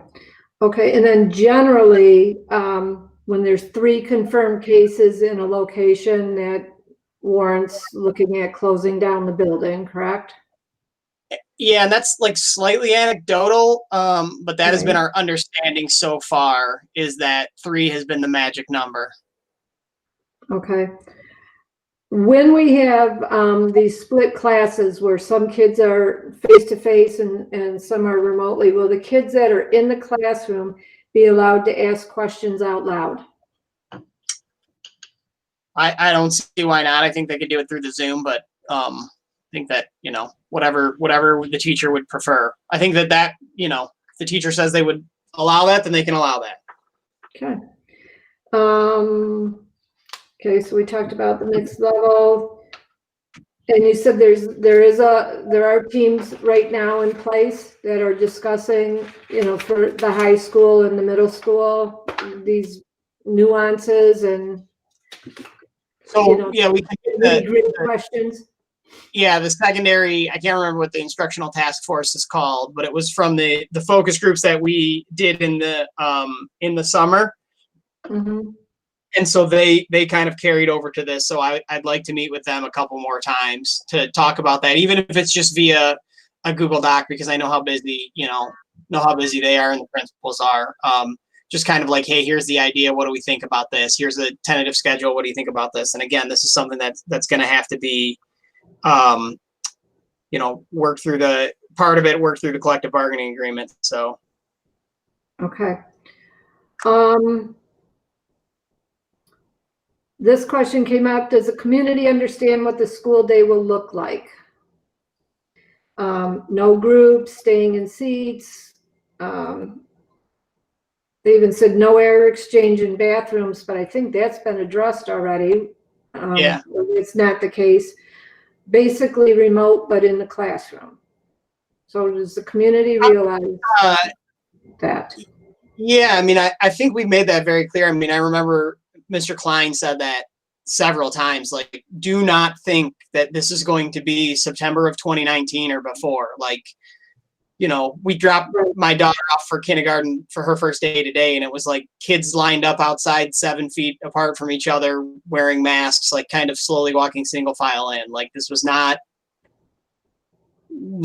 normal. It's not going to look normal. And like, I think it will be different than remote, because again, I think that our teachers are doing a nice job differentiating between the two, but the analogy is not far off. It's certainly, I don't know how it is the same collaborative environment that we have grown accustomed to in Allen Park. I think it will be as collaborative as we can make it, but I think it's going to be difficult to do a lot of the things that our teachers have grown accustomed to doing. It's going to look different. It's going to be different. All right, what is the plan for classes where the teachers aren't returning? I'm assuming they're on a leave, so when the leave ends, they come back. Correct. Is it a year long? A lot of these questions, if they have specific questions, they can always contact the HR and Elise, and walk through some of those as well. Okay, Yeah. perfect. Okay. And we don't know how many staff will not be returning at this point, right? Hopefully within the next, not at this point, Elise is making those contacts. Hopefully within the next day or so, we'll have a much better idea. And again, we do anticipate, we know we've got several of our teaching staff have children that go to different districts. So we do know that they have the option that if they're still virtual, they can stay home, with the children. We'll work with them to fill out the appropriate paperwork. So we know we have that. And we do know we have some staff members, that are dealing with health issues, Right. either with them or within their own families, or even elderly parents. So Sure. those are all things that our staff are, considering before they make their decision. We're just asking that they make it sooner than later, because October 5th is coming fast. Right. Okay, and this one's going to be kind of off the ball, but how often will elementary classroom bathrooms be cleaned? I mean, I'm thinking the bathrooms are right in the classrooms, right? Yeah. And you got 27, 28 fifth graders in a classroom. One's got to go to the bathroom, and guess what? So do 26 others. Does everything, handles, faucet handles, all that have to be cleaned between each kid, or how is that going to be handled? So that's one of the things that, we'll have to work with, Pat Ward and each of the head custodians in all the buildings. I'm sure Pat will be giving an update also, to how that process will look, because we do know that after the fact, in the afternoons, that they'll be coming to the bigger high touch areas, but during the day, that's something that has to get put out to the staff. That's kind of a big consideration, because I could see where that would really cut into teaching time. Mm-hmm. Oh yeah. Okay, well, thank you for tolerating all this. I'm sure that the people that submitted the questions, the other one, and I asked you about this before, Mike, was the idea of sending the prepackaged breakfast home with the students so that they could actually have breakfast at home the next morning and not be eating in the classroom. So it's just a novel idea, and one that maybe we should look into a little more. So, and that's something that we'll have to talk with Karen Gobus about, and again, we always welcome all ideas, but, it's one of those that, that's her area of expertise, and I'll bring that to her. Right now, Karen and all the food service ladies, as I said earlier, they're scrambling, Right. and I think that's one of the things that, people don't often, think about, again, those areas, but, Karen was just sharing with me, kind of what her outlook looks like. I mean, she's stationed at the high school currently.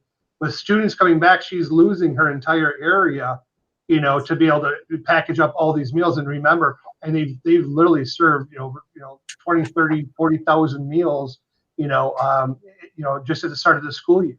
And so Right. where does she move that crew? Then her crew gets separated because they're going back into their own buildings, and she's already shorthanded. So then we've got, we have class on Monday, Tuesday that she has to prep for. But then when we're out, because of the deep cleaning, her crew still has to then meet and then do the food service line outside for our community to drive through, because we have to offer food to our students.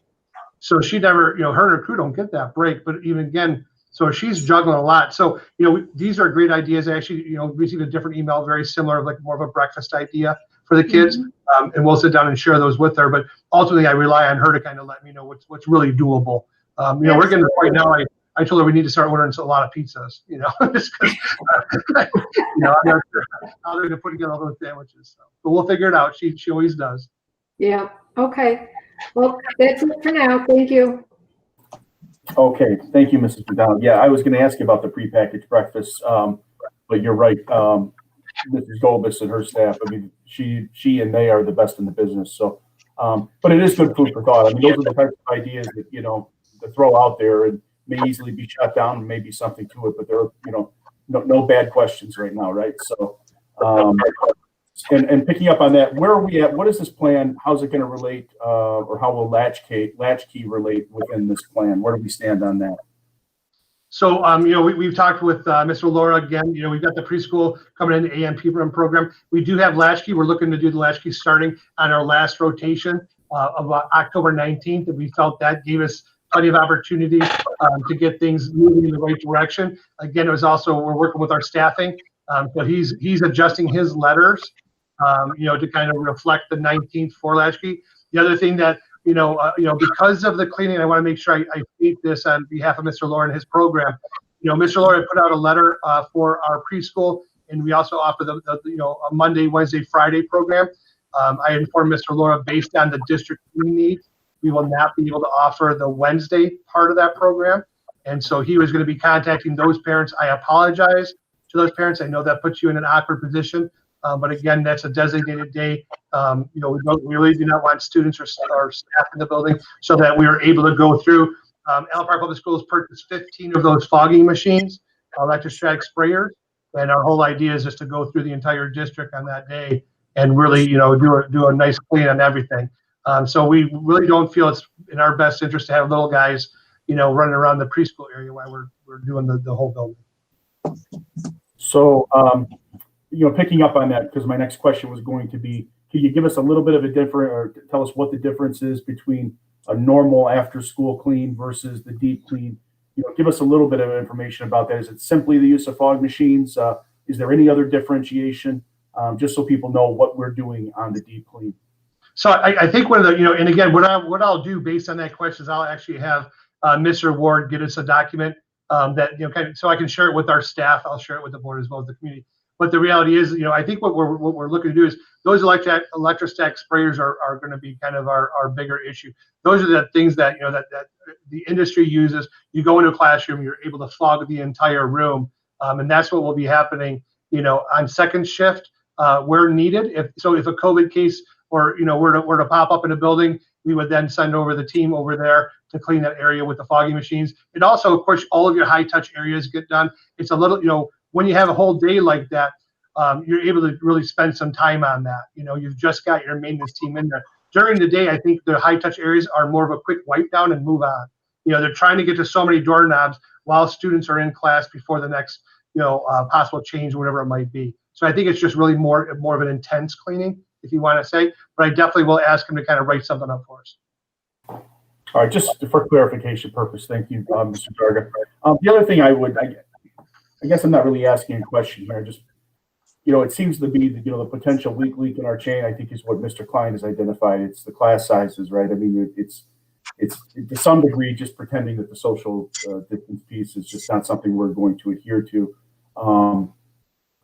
And that is the one, I look at that as really our weakest link. I do want to think there's a teacher at Benny, and I don't want to identify him or her, but they've been, he or she's been sending some really thoughtful questions about class size, and spacing and distancing. And I appreciate the input on that. And I think Mike is right. Mr. Klein is right. I don't think we should give up just because we got a plan in place.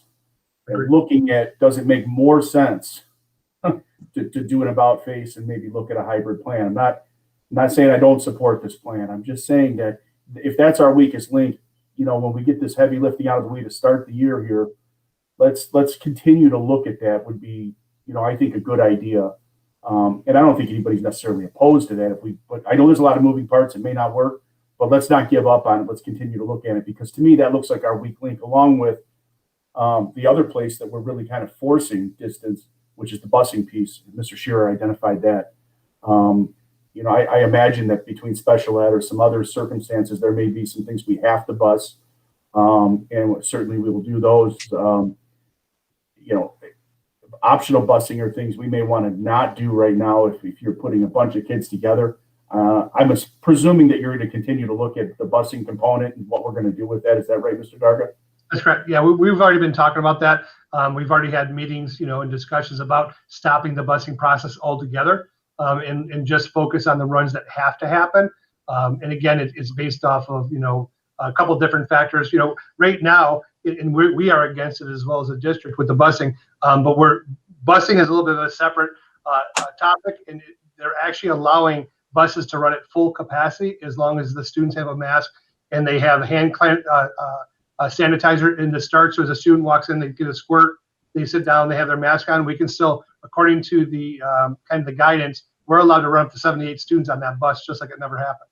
So we've been talking about that anyways, and then we've realized that we're short on bus drivers. So we're looking at right now as I stated earlier, I'll be most likely putting out a communication. We will not be offering transportation except for our specialty runs.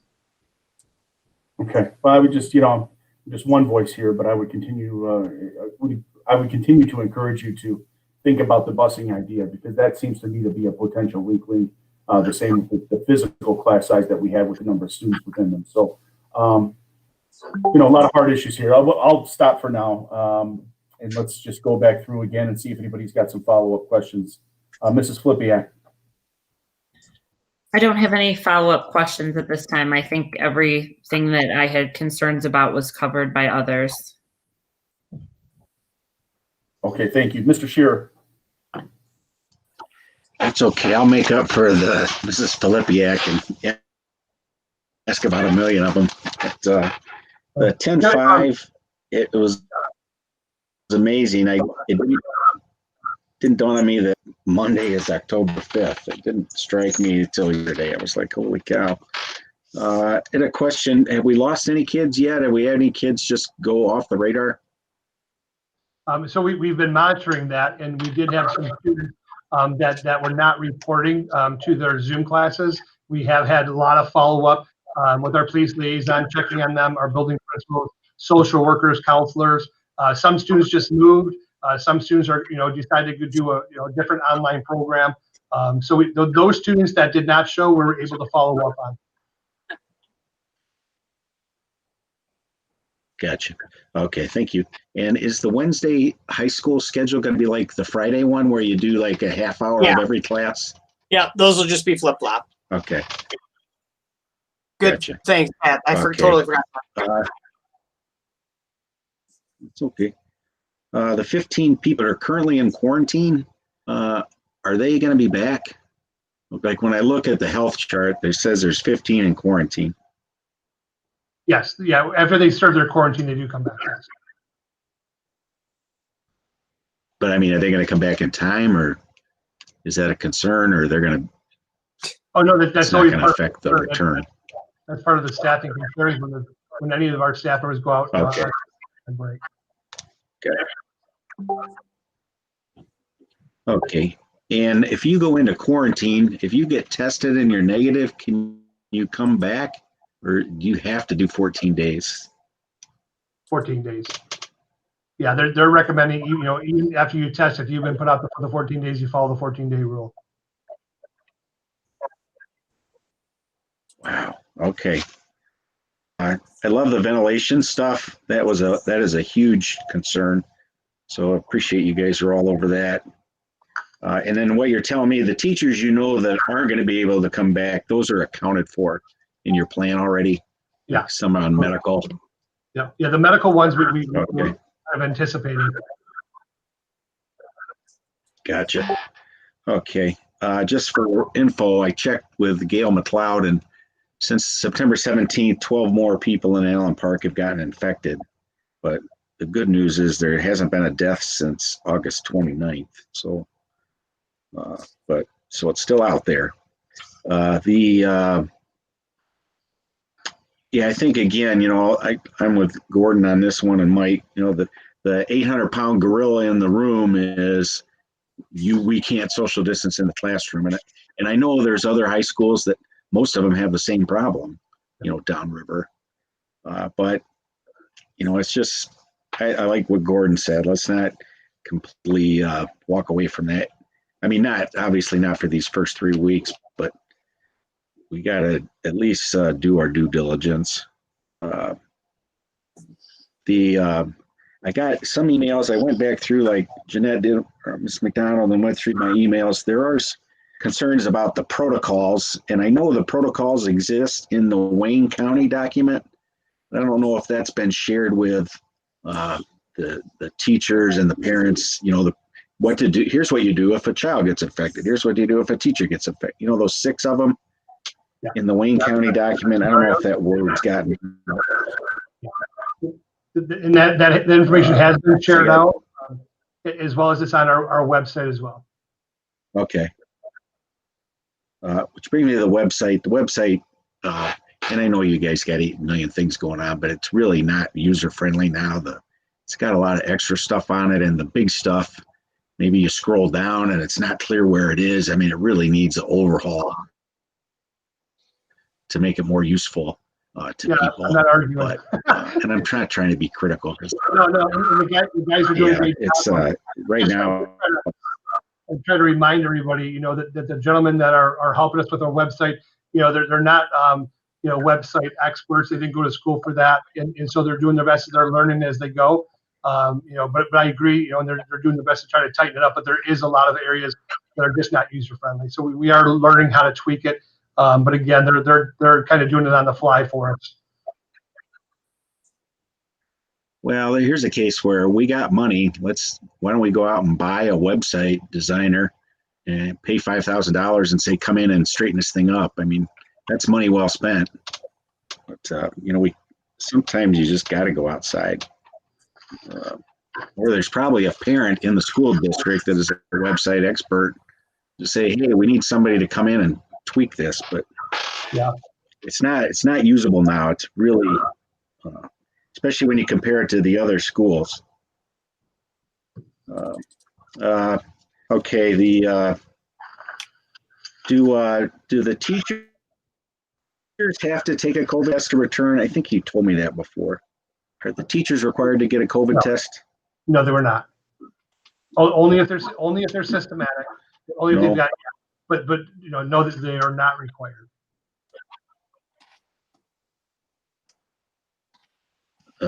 Okay, that seems kind of silly.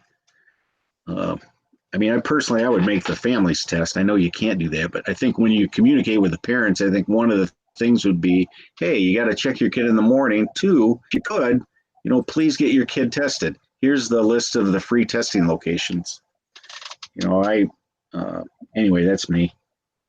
I think the principal updates, I'm still getting some stray things on, hey, I don't really know what's going on, but I think those principal notes tomorrow really help.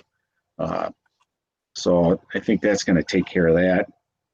I think district-wise, my impression is really, because I was with Jen, you know, I went to 3 of those meetings and there was a lot of, we'll get back to you, but I think the ones we'll get back to you, we got to talk to the district. I think those are pretty much been resolved, the big policy stuff. So I think now we're kind of at the tactical level, you know, of how we're going to get the kids in school and that sort of thing. I did get I have gotten several comments on that the online classes are too long. And I don't know if you might have touched on that earlier, if it's teachers' discretion, if they really need to be 2 hours or. But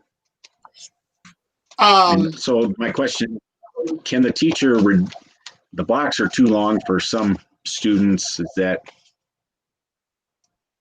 Yeah, Does so the teacher have to keep them?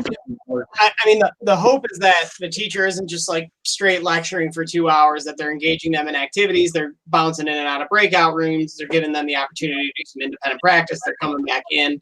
But we don't delineate to teachers what they have to do for all 120 minutes. And then on the other hand, we don't,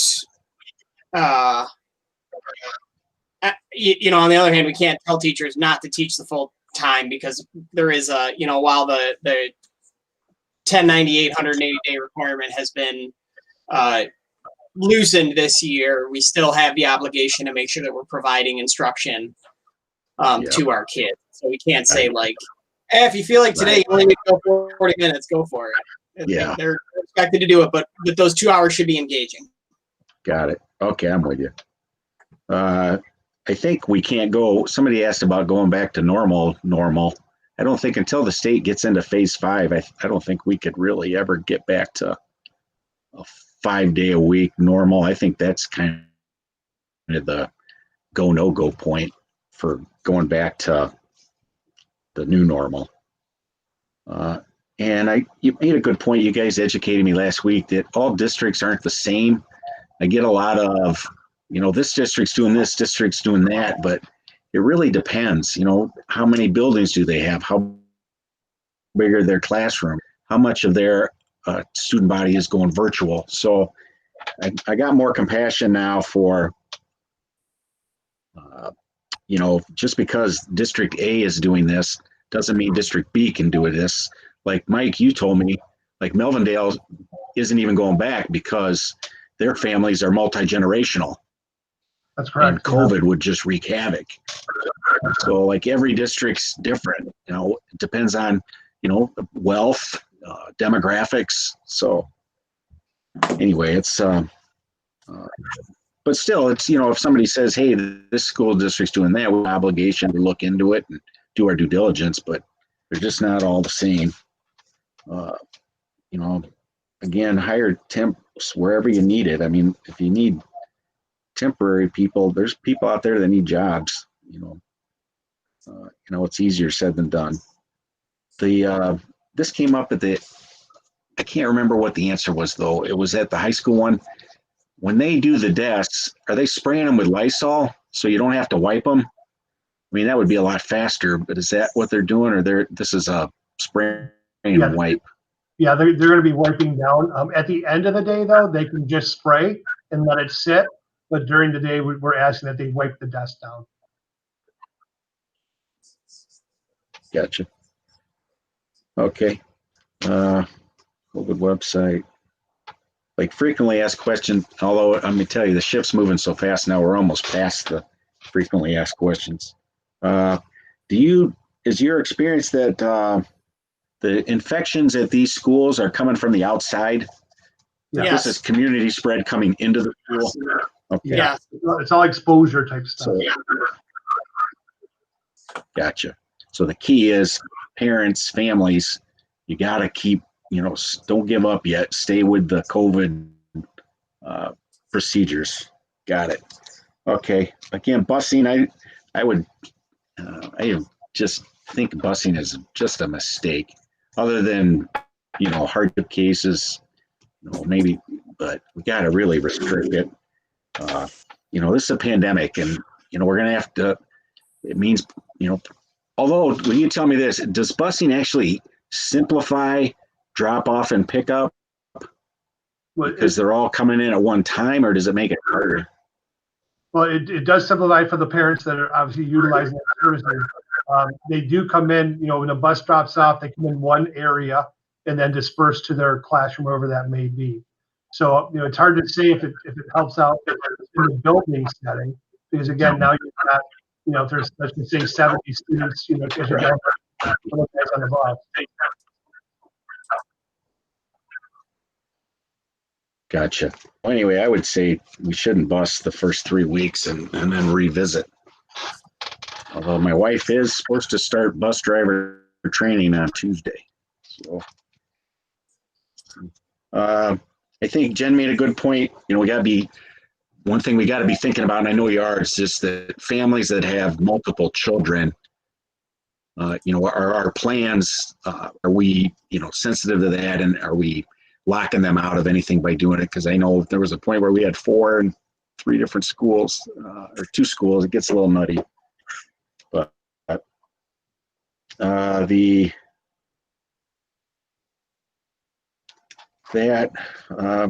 had a specific question on, are all the sports active now? And like even like with the band, is the band practicing? Are They just you know, started the color guard for the band with the flags practicing? So that I would have to check on. I know the band is just getting started, and they've been, you know, kind of doing, you know, some practice sessions. The MHSAA, from what I understand, just today was announcing that we've got options now, even to have the band, color guard, and others start to participate at the like the football games, if you will, or sports activities. So that's still being discussed, and I've not even talked with our building Gotcha. AD. I read a quick blurb on that today. Sure. I've got to learn more. And the drama club is getting ready to start also, social distancing. So you're saying the color guard is? Oh, yep. So you said the color guard is starting to practice now, Mike? That's something I have to check on. Or Mr. Dargett? Yep, I have to check on them. I don't know their schedule. I can check with our AD No. just to have more an update. Okay, got it. Okay. All right, that's enough for me this round.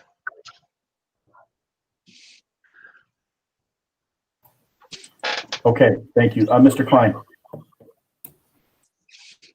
I think the big thing that popped up in my mind that's new here is I feel like we're headed for a kind of an, a return, and then we'll have issues. So we'll be out, we'll be in, we'll be out, and I think there's going to be a lot of that this year, and it's going to be, we won't be the only ones. It's happening already in lots of places.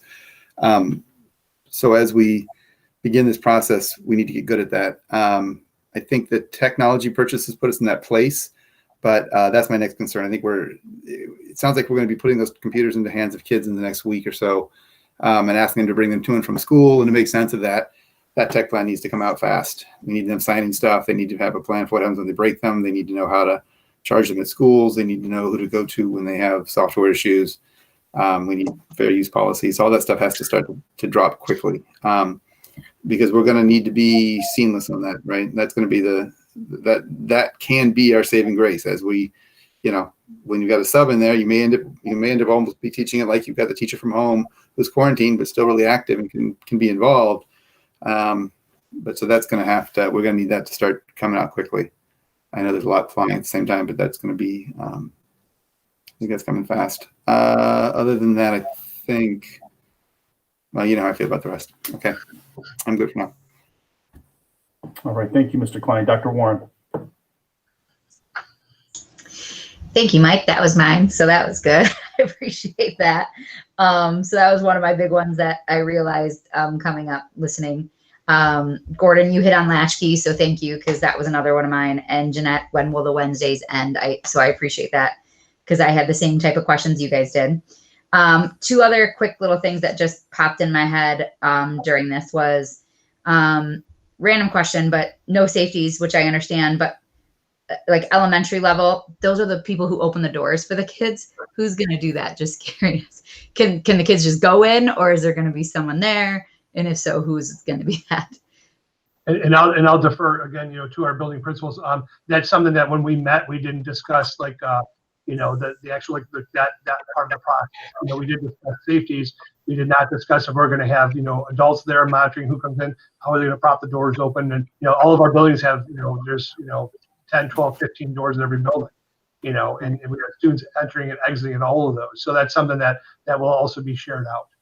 Okay, thank you. And then, so you mentioned parents that have kiddos that go to different districts.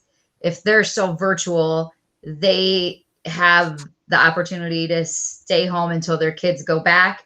What about the parents from Allen Park that have kids that go to Allen Park but aren't going back at the same time? So like, say, for example, a teacher who teaches 5th grade but no, that won't work. A teacher who teaches 1st grade but they have a 5th grader, right? Or they have that's too small to stay home. Like, how do they do that? Where's that, since we're making accommodations for, So they have the same accommodation, but what we're trying to do is we're actually utilizing our media center tech aides. We're opening up our media centers in the buildings and giving our teachers the option that if they'd like to bring their children in to the media center for the day while they're teaching, that's an option. That's obviously and they could do Chromebooks from there. Chromebooks, they can go ahead and log in and be a part of their Zooms within the media center. That's something we felt a very creative plan to try to meet that need. It doesn't mean all of our teachers will use it, but for those teachers who feel that could be beneficial, that service will be available. Yeah, I like that. I think if we're going to be fair, we should be fair across the board, especially those kiddos and are, not especially, but I agree. But yeah, they have the right. If they choose not to, they have the right to stay home also. Okay. But I do like that. I like that you're giving them that option. I think that helps them and will take some stress off as well. And just really quick, you said drama starting. That's awesome. Yeah. That's one I hadn't heard about yet. So. Yeah, what we're trying to do in a lot of our extra clubs like that is really just follow what MHSAA is doing. So if they're allowing this, so I talked to Kelly. Kelly reached out to me and said, hey, listen, I've got some great ideas. We can still shoot distance. She can pick a play that doesn't have as many people participate, and I'm all for it. As long as they shoot distance, follow the guidelines, we're good to go. Awesome. I love to hear that. I love hearing the kids getting back at something safely. So thank you. That's all I got for right now. Okay, thank you, Dr. Warren. Mrs. McDonald. Okay, back to the spacing issues. I've been informed that there are a number of teachers at the secondary level that have 34, 35 kids in their classrooms. And there's just no way to comfortably, fit that many students. Is there any way of looking at, I don't know, shuffling schedules around a little bit? I mean, it's pretty unfair to the kids at this point, because they've started remotely. I'd hate to have any child be put into a different, especially core class, but any class at this point. But 35 in a classroom seems excessive, given the sizes of the classrooms. Yeah. And again, that's part of our enrollment. I think one of the biggest things is just to encourage our teachers to work with the administrators, as well as our counselors, especially at whatever level they may be at. If it's secondary issue, there might be some creative solutions to some of those. And so I encourage that kind of collaboration. I'm not going to say no, we can't make a change, because if somebody were to be able to say, hey, like I've always said, if you have a problem, bring a solution. So if the teacher comes in and say, hey, listen, I've got this problem, I just really can't do the 35. And however, I noticed the LGI is not being used or whatever, there might be some creative ways to work with some of these, so I just hope that we can continue to collaborate with the administrative team. If teachers have those issues, draw those issues to our attention. I know a lot of times people, you look at the high school, what is their price, 60 teachers, so the chances of the admin team knowing exactly the enrollment in every single class until somebody brings up and says, hey, by the way, here's a concern. Okay. This question actually came up from two parents so far, and it's, if a student leaves school sick with a fever, is the district going to require that they have a COVID test and it be negative in order for them to return? Or do we use I don't know, what are we going to do? So first off, what I'd recommend that we got to follow the Wayne County Health Binder. They put out a binder and look at those scenarios. If that scenario is in there, that would give us direction. But the reality is we all know, beyond COVID, people are just going to get ill at times. Correct. So I think I think we'll follow the direction of the binder. And if not, we will, those are scenarios that we'll have to work through and ask questions, until we kind of get a better feel, like even right now, when we have somebody contact us to say, hey, listen, there was an exposure, first thing we do is go to the binder. Then we start asking each other, the team questions. Okay, we had this person last week who had the same similar thing. We told them this. Yes, that matches. We just kind of work through a scenario. And also we've got the Wayne recent nurse available just to say, hey, listen, here's what we're running into. A lot of kids with fevers. Do we always have to send them? And a lot of times we're like, no, just kind of follow, what you normally would do.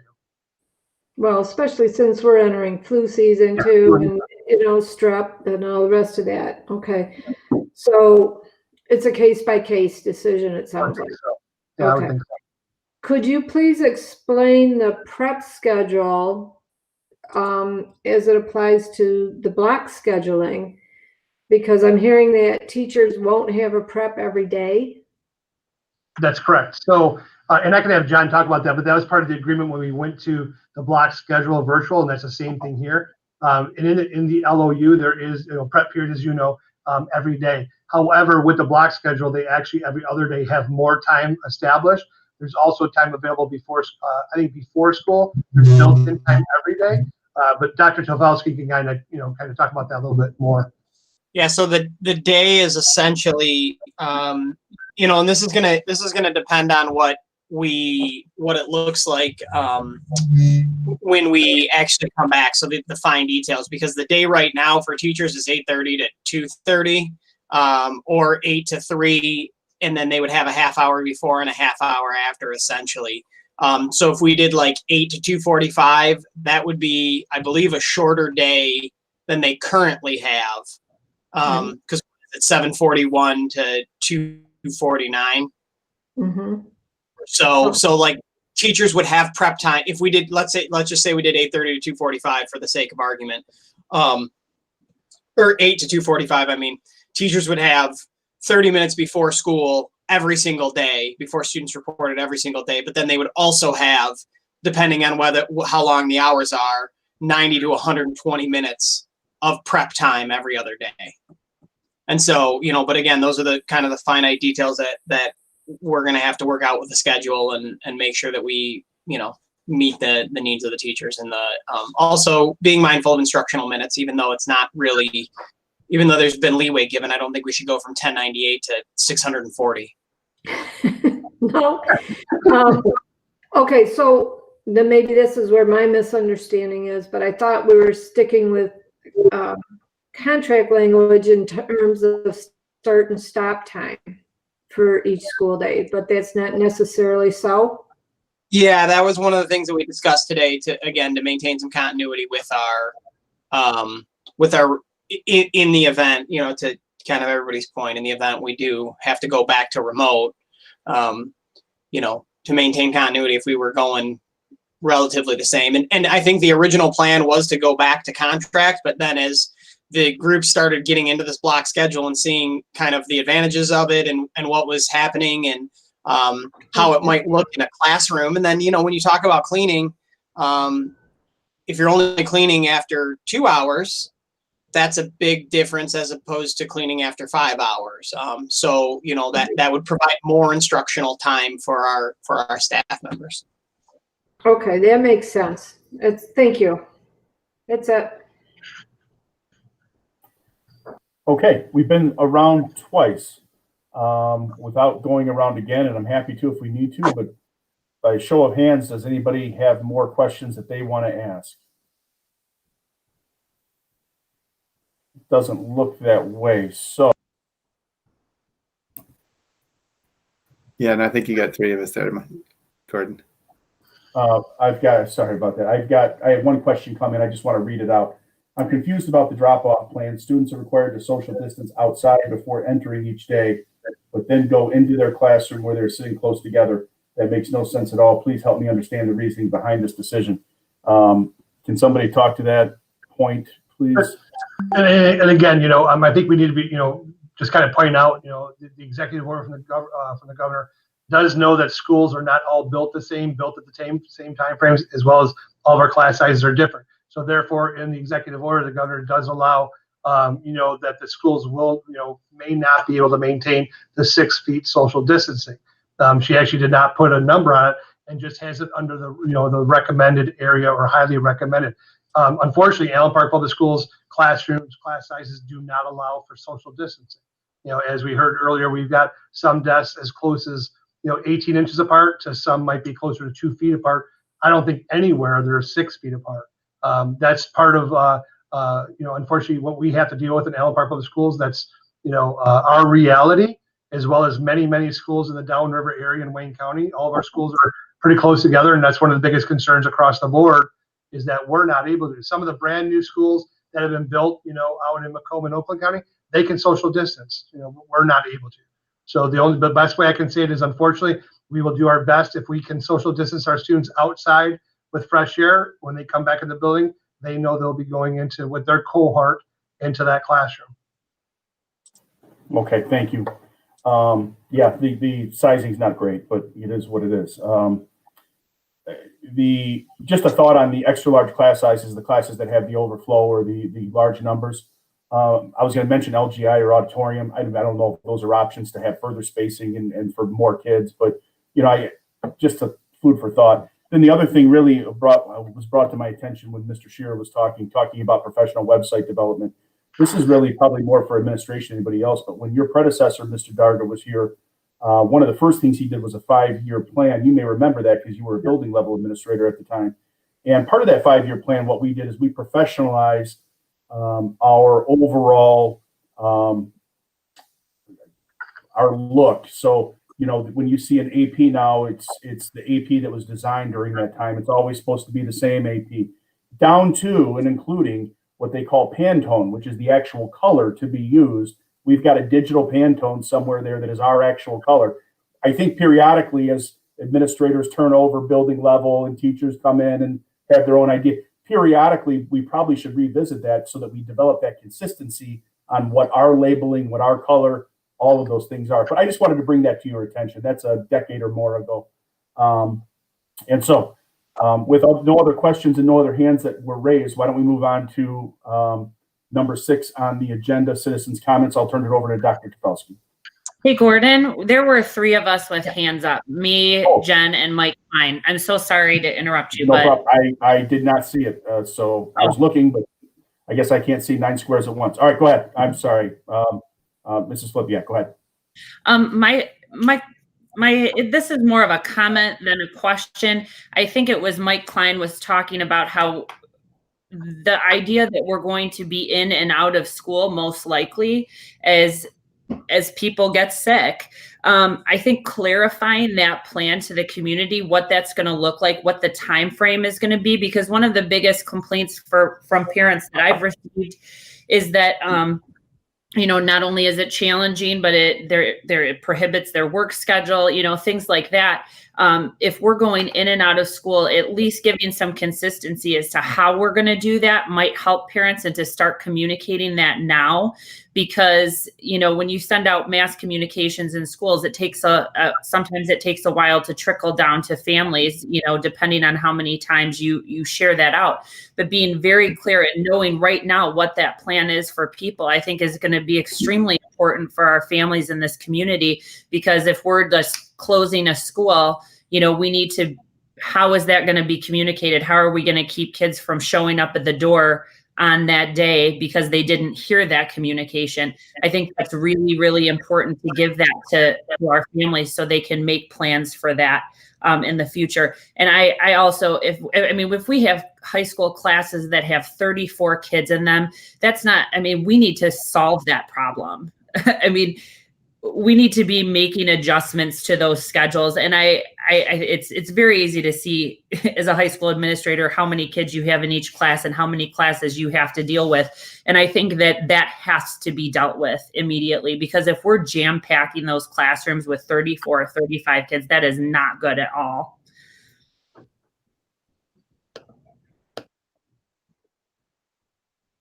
Are you done, Mrs. Flip, yet? Okay, thank you. Who else? Raise your hand, and maybe I'll see you 2 better than 3. Who else had? Mr. Scherer? Yeah, I was in the taking a little pit stop when you asked, I think. But you guys can. Somebody else want to go before me? You got your microphone on. Go ahead. Fine. Oh yeah, go ahead, Pat. Okay. I'm getting near the end, and I know you guys have told me this before, but how many students don't have Chromebooks, don't have a device, and how many have old, decrepit devices? So, Adam, unfortunately, I would think Adam has a little bit more updated numbers on that. We did, run through, we created that list, and to find out who had nothing at the house. We were bringing people in. I know Adam and his team were actually meeting people at the back door at Riley, and swapping out machines for them. So, he's got the critical needs list. I don't know if John has an idea. We believe that everybody that needed a device has a device now. There are a few hundred that are the real old devices, though, that need to be swapped out immediately. Okay, and the new order takes care of all that. When the smoke clears from the new order, everybody will have a newer device.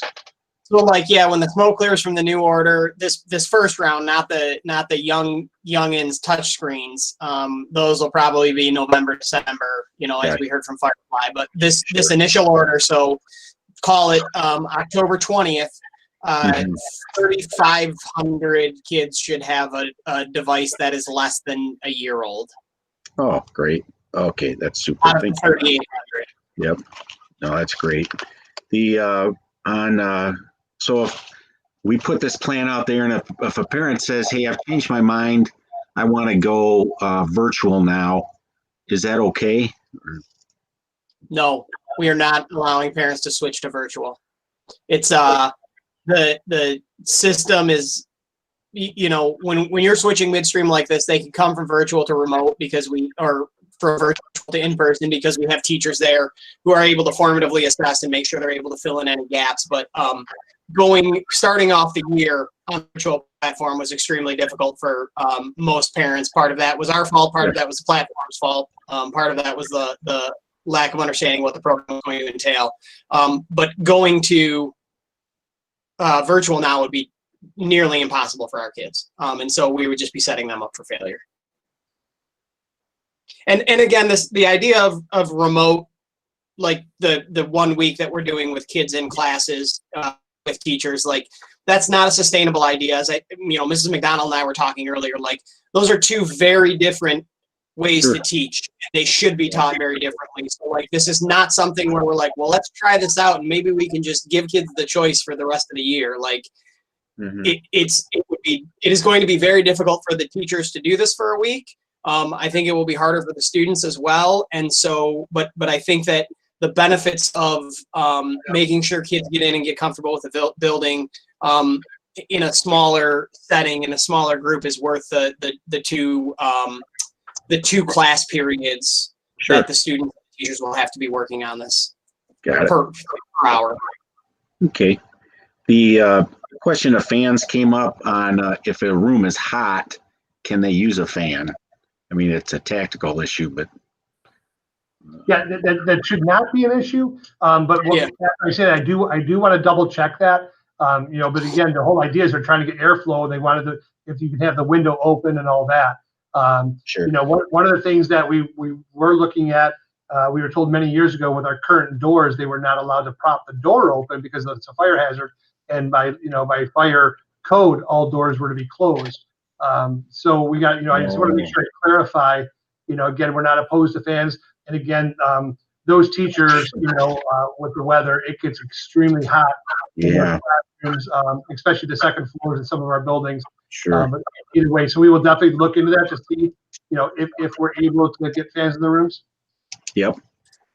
Okay, that was just a question somebody had asked me. I want to reiterate that there's and I know a lot of people are still reluctant to come back, and that's understandable, but there is a downside to not coming back, and we got to just keep that in mind. Mental health, stress on families, people that that really have taken a leave from work so they can stay with their kids. I mean, nobody wants anybody to get COVID and suffer, but on the flip side, I don't want somebody hurting themselves because they're depressed and they can't get into the school. We just gotta, life's a balance. So it's a toughie. And the last thing I'd say, when I look at all the big things that have to be met to go back to school, you got the PPE in place, you've met all the state requirements, you've met the Wayne County requirements, you got subs, we got, staff. It's a little touchy there, but we've got all the protocols in place, and the principals are working through the last of the tactics. I feel like we're ready with the three. And then I would last thing is, for the parents, it's really, there's a lot of unknowns still, and there's been a lot of information coming out, but, for tactical issues at your school, I would, like Mr. Dargis said, every building is different, but I think I would encourage people to go to the principal first. If you got a question on pick up and drop off at Arno, go to the principal, because they're really handling the nitty gritty. And it's not the kind of question the district can necessarily answer. I think you'll get so anyway, I just encourage parents, go to the principal first, before the district. And, the last thing I'll say is, with respect to the parents, and I'm not preaching, everybody, life is nutty right now, but, we're going to need a lot of help. Like with education, the parent is the most important thing. And so we got to get the screening in the AM, in the morning. You got to practice safe COVID practices at home. Wear your mask, social distance. Don't go down to, I talked to a cop down the street yesterday from Detroit. He says on Friday night, there's 4,000 people in Greektown and nobody's got a mask on. And so maybe care. And then again, get yourself a good fitting mask. Make sure your kid has a good mask and it fits well, and get a couple of them. So it's as comfortable as possible. Pick up and drop offs on time. You can't go, there's very few times where you can go into the building. So just keep that in mind, parents out of the building. And like Mike said, AP's hiring. So if anybody wants a job, Yeah, that's right. there's plenty of opportunities. I would encourage parents to give their kids get a COVID test. I would encourage flu shots, for kids, to avoid having the flu and all that stuff. And again, see your principal for tactical issues. And that's all I got. Okay, thank you, Mr. Shearer. Mr. Klein. Yeah, it was only one question, but now I have two. Pat, you went on long enough. I got another one. Actually, that's your point, John. The first one was actually, Gordon, kind of for you, really. Can we come back at this again? I feel like I think I made myself pretty clear. I'm nervous about this. I would probably have us stay home longer. I'm not sure I really am thrilled about going back. It sounds like it's something we're going to do. I wish we could do it with more distancing. That still bothers me. But if we're going to do this, then I feel like we've got this soft opening in wave one. Wave one is a very small group, a very soft opening. Can we come back and just see how those first 2 days went and have a conversation? Is that something I guess I'd love to see us have some more conversation about that. How did the first 2 days go? And then even more important is probably that wave two, that 12th. So like on the 13th to come back and say, all right, how did that, now that half the kids are back in school, how did that go?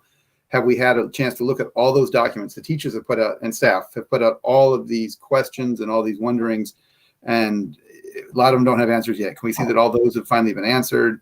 Have we had, teachers should have an opportunity to see, what would make you feel safer, right? You've been in a class now with kids for a day or 2 days or a week and a half, whatever grade level you're at. What do you need now to feel safer? If we're going to continue to bring you back, what do you need? And we're just going to have to be flexible. And I know we're flying this plane while we're building it a little bit. That scares the scares the heck out of me. But there's some work to still be done. There's a lot of work to still be done. Some of it we're gonna have to find out as we roll, I guess. But I guess I'd like to see us keep coming back at this. I think we need to have checkpoints along the way. The other question I would have then, John, is directly for you. So what happens if a parent says, I'm not putting my kid back into a classroom right now? I know that kid's going to be 18 inches apart most of the day from 2 or 3 other kids. I'm not sending my kid back in. What are their options? What do they do?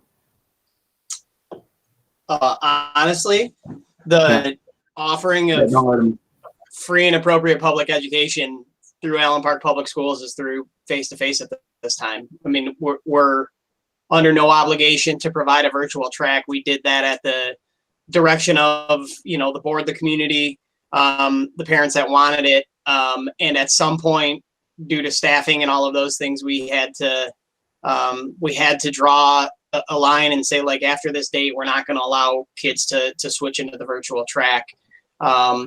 There are some exceptions with for students with an IEP, but really, other than that, we can't just move kids in. The impact that would have on that kid and that family, I don't think they are aware of. I've been fielding phone calls and emails and messages and requests from parents who just who are struggling with the online platform, and for them to jump in midstream, I think would be frustrating beyond belief. And I just don't think it's fair to the child.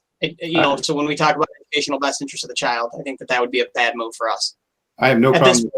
I have no problem with counseling that way. I mean, absolutely, I'm a big fan of saying, hey, here's why we think it's important. We really would push you to do X, Y, or Z. But bottom line, if they say, look, I'm not putting my kid back into a school until we have a vaccine or until we have something safer, we're going to tell them that, sorry, then if you keep your kid out, you got to find, what do we tell them? They'd be in violation of the law?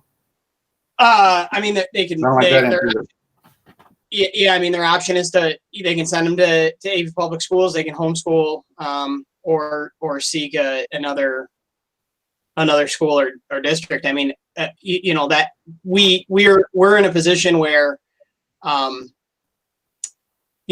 was why we communicated so much and so frequently with parents at the beginning of the year. And we went from over 600 families who had their children enrolled in virtual. And we had these conversations with parents about like, you know, well, what if I don't ever want to send my kid back until there's a vaccine? And my direct recommendation to them was then you should enroll in virtual, because it is our intent at some point this year to send children back to Allen Park Public Schools in person. And so that's what many of them did. And we went from over 600 to under 400, significantly under 400 now.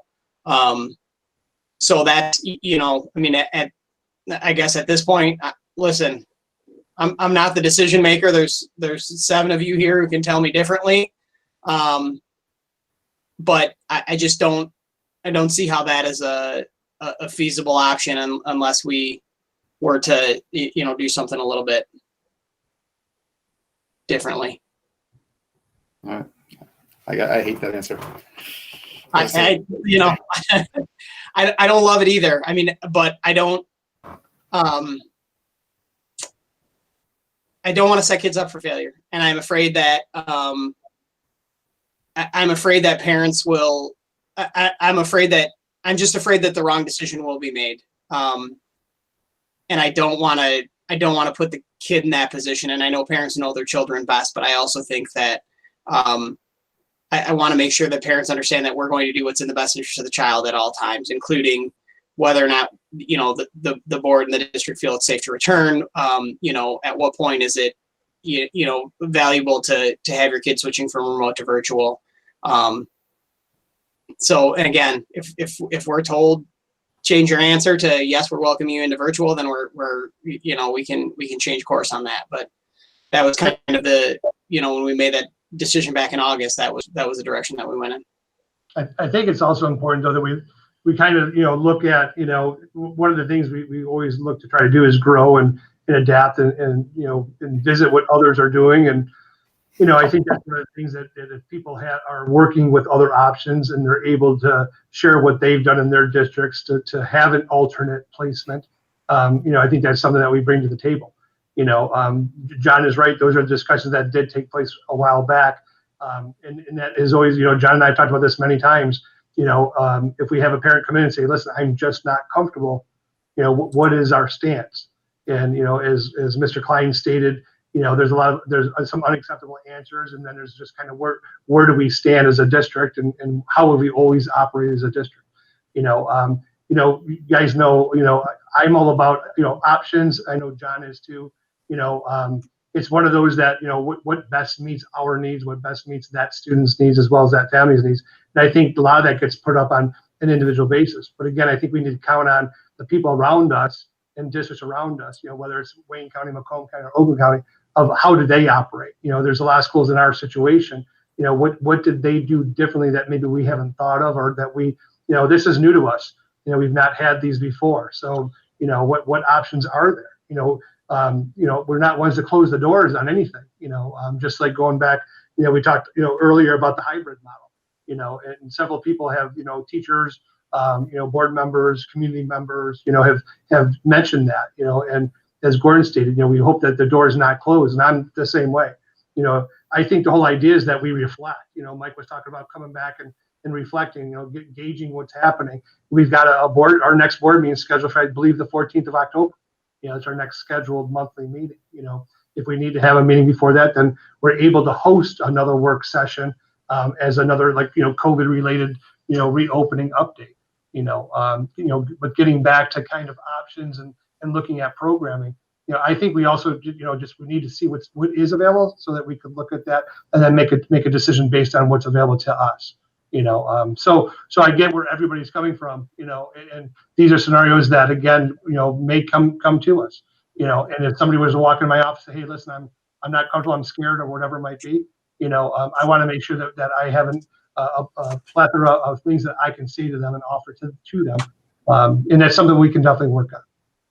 All right, I've taken enough airtime on this, but I will say that this plan has been changing daily, right? It's been in the works. So I think that parents who signed up for something back in August had no idea what school was going to look like, and I guarantee you that they start to walk into a classroom and realize that they are 18 inches apart, or they're a kindergarten classroom and they really are going to be in a desk all day long.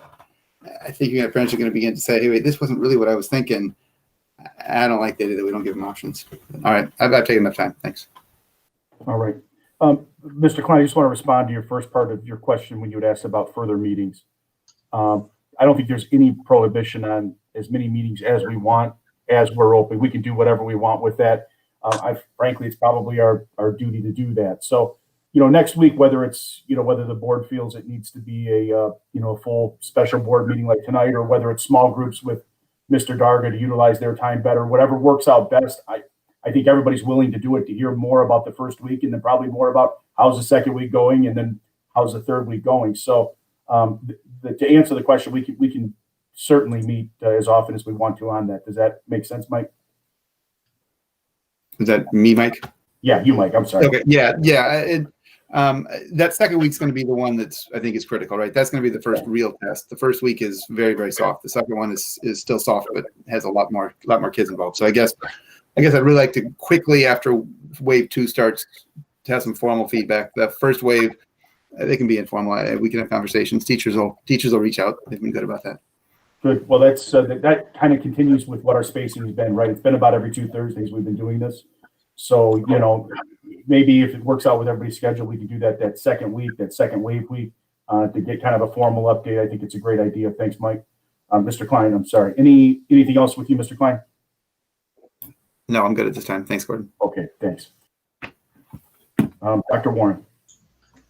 That one's a tough one to follow there, Mr. Klein, because that was an excellent question, and agreed. I'm not so sure I like that answer.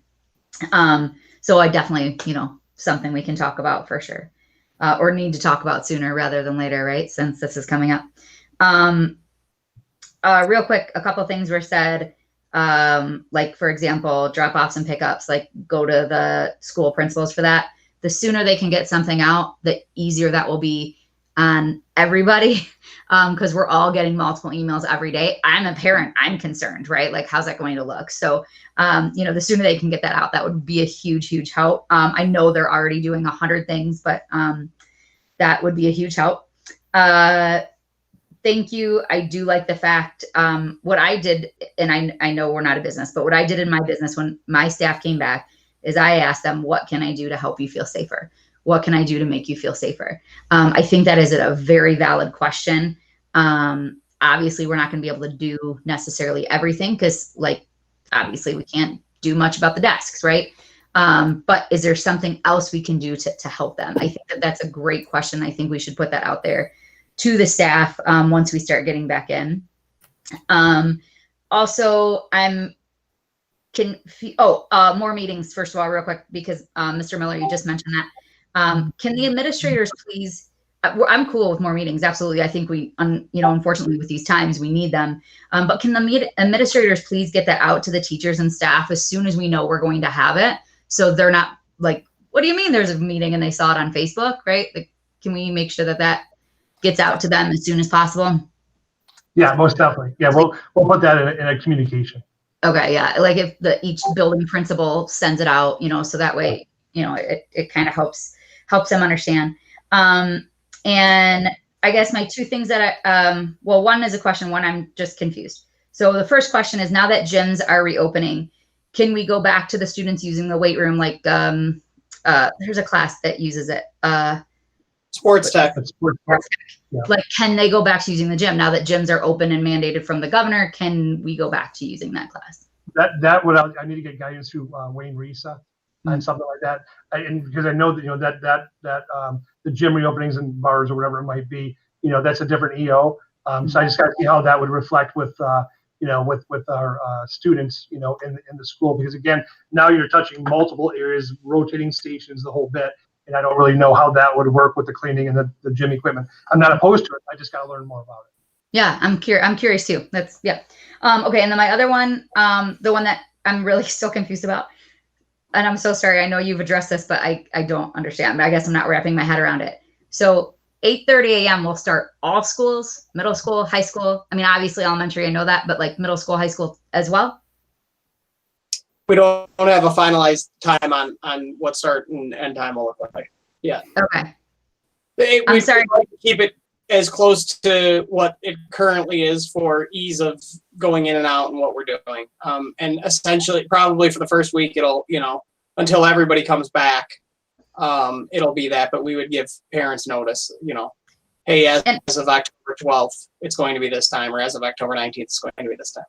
Okay, and I understand that, but we have multiple parents that have kids in multiple schools. So how are they supposed to drop off a kid at elementary, middle school, and the high school at the exact same time? That's why we're, Yeah. that's why we're what they'll be. Yeah, I don't know what they'll be, but Okay.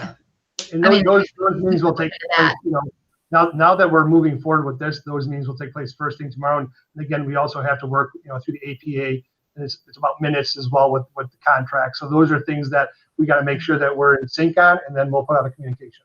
Okay. But we're going to follow the same type of format. As an example of what we've done in the past, because of that exact same scenario, we've always tried to stagger a bit. It could be just simply minutes, but we'll do our best to maintain, knowing we've got multiple parents and families that do drop off at several different buildings, and it's possible. Yeah. Thank you. And then my last one for this evening is that when you were talking about cross-contamination and that becomes a whole new issue, what about example for the resource room? You have the resource room teacher who is having multiple students coming in from different grade levels, from special ed, from, they're coming in, and how is that going to look? Did we talk about that at all? Yeah, we actually talked about that, one of the issues today, because again, now we're trying to keep students within the classroom, but again, per their IP or the resources needed. So we will be able to accommodate that as a student leaves their classroom to go to the resource room. We talked about setting up, obviously everybody would have their own desk to be able to wipe, we'd wipe that down, so they wouldn't have to come in and join a group or whatever it may be. But we will be able to accommodate that. That was a discussion today. Okay. Thank you. Yep. You guys. Okay, thank you, Dr. Warren. Mrs. McDonald. Oh, well, I didn't have my hand up, but okay. Well, I figured everybody else went. We might give you the opportunity. I appreciate it, Gordon. I'm with Mr. Klein on these class sizes. I know the parents that I've talked to are really second guessing what their next move is going to be. And they're thinking 27 kids in a classroom. My kids got to sit there, for 7 hours, and we get up to use the bathroom, even have lunch at their desk. It's a big concern. I don't think they really anticipated it looking like that. And I think that does warrant close scrutiny. And on a personal note, today was the first time that my grandson, who's in 5th grade, I asked him if he was ready to go back to school, and he said no. All along, he's wanted to be back at school. He's now really in the swing of this remote learning, and everything's clicking. So like all change, it's difficult. It's very difficult. So, he's kind of flipped on his answer. And I know it's looking at change, and they have so much more freedom at home. They're kind of like college kids when you think about it. They're online. They want to get something from the refrigerator. They're up moving around, doing pretty much at will, right? All that's going to change rather drastically for them, I would say. So we need to be cognizant of that and keep a close eye on it. But these class sizes, and there's not even room for a teacher to get between the aisles. And I'm thinking about the kids using the restroom. I taught 5th grade. I can just imagine how many Chromebooks are going to hit the floor with the kid trying to get down an aisle way. So again, it's best to be prepared and aware of these things so we can intervene. Thank you. Okay, thank you, Mrs. McDonald. Since I don't see hands really well on the screen, let's just go through a final time. And let's try to make this our final time too, if we can. I think we're whittling it down. But I'll just go through a final time. And if you don't, great. And we'll move on to citizens' comments. So we'll start with Mrs. Flipiak. Anything? Nope, I'm all set. Mr. Shearer, anything? Yeah, I think the kind of the question marks still are, we're going to ask why we can't do hybrids. So we got to get that answer down and get ready to give it to people. But I think aside from that, I think we just got to get creative. And I know it's easy for me to sit here and say this, but there's got to be a way somehow we can knock those sizes down without doing a hybrid or, I think we just got to get creative and ask people for their ideas and look on the internet. Maybe there's just something to try and get it. And I know you got a million things going on. But we're going to get asked about hybrid again and again. We got to have an answer ready. The busing, again, I'm against busing. I think it's a little disturbing. We got to figure the staggered start time out. That's a big one for parents. So, to tell, if I was a parent and I said, well, just tell me what time school starts, and you told me I don't know yet, I'd be like, what? It's the most important thing. When do I drop them off? When do I pick them up? Yeah, you're right. Yeah, and Jen's a good point on the stagger. Hey, I love the news. I say again, the newsletters I saw from the middle school and high school were awesome. That's another great communication tool. And I would encourage us to get somebody to fix the web to that portion, COVID portion of the website. There's got to be a teacher that's good at that stuff, a parent. I'm not. But it's, communication. We've been dinged on communication already. And, our website has a lot of good information, but it's not organized in a nice way for COVID. I mean, it's better. It is better because there used to be 3 of them. Now there's just 1. And newsletters, contact, and yeah, again, the whole, if a parent wants to opt out now, that's going to be a little sticky. So I think what I got to do is stop sending you emails and ask questions and get out of your hair and let you execute. It's all about execution now. Thank you. Okay, thank you, Mr. Scheer. Mr. Klein, anything further? No, I'm good now. Thanks. Thank you. Dr. Warren, anything further? Sorry, my mouse wasn't working. I'm good. I did just have an email come up just asking about the possibility of students that wanted to still stay home. Would it be possible for the teachers to have cameras while they're teaching? I know we discussed that before, but can you just touch on that real quick to help those parents out? Yeah, it's bad. So first, our attorneys have advised against it because it could lead to a violation of FERPA protected information. So right off the bat, when the attorney says don't do it, I think it's a bad idea to do it. But let's just say we got the okay to do it. Like pedagogically speaking, those are two totally different ways to teach. A kid sitting in front of a computer watching a teacher give a lecture is not going to get the same thing out of that as a person sitting in the class. And if the teacher has students doing formative assessment with feedback, if the teacher has students doing turn and talks, like what is the kid online doing? Just sitting there staring at the screen? It's not a viable option to just have a webcam in there and hope that it goes okay. So I understand that seems like a good idea in practice for parents, like, oh, just put the camera in there, my kid, but like the kid is going to have so many gaps in their education in that class and in what they're doing. Teachers they've been trained to work with students to get feedback based on the room, to, slow down, to speed up based on what they're seeing and what's happening. Quick writes, all of those things would just not happen if a kid was on a Zoom. And so like, at what point are we accepting that as their education? Just because like they're physically present via Zoom, even though they're participating minimally or not at all. So I think that,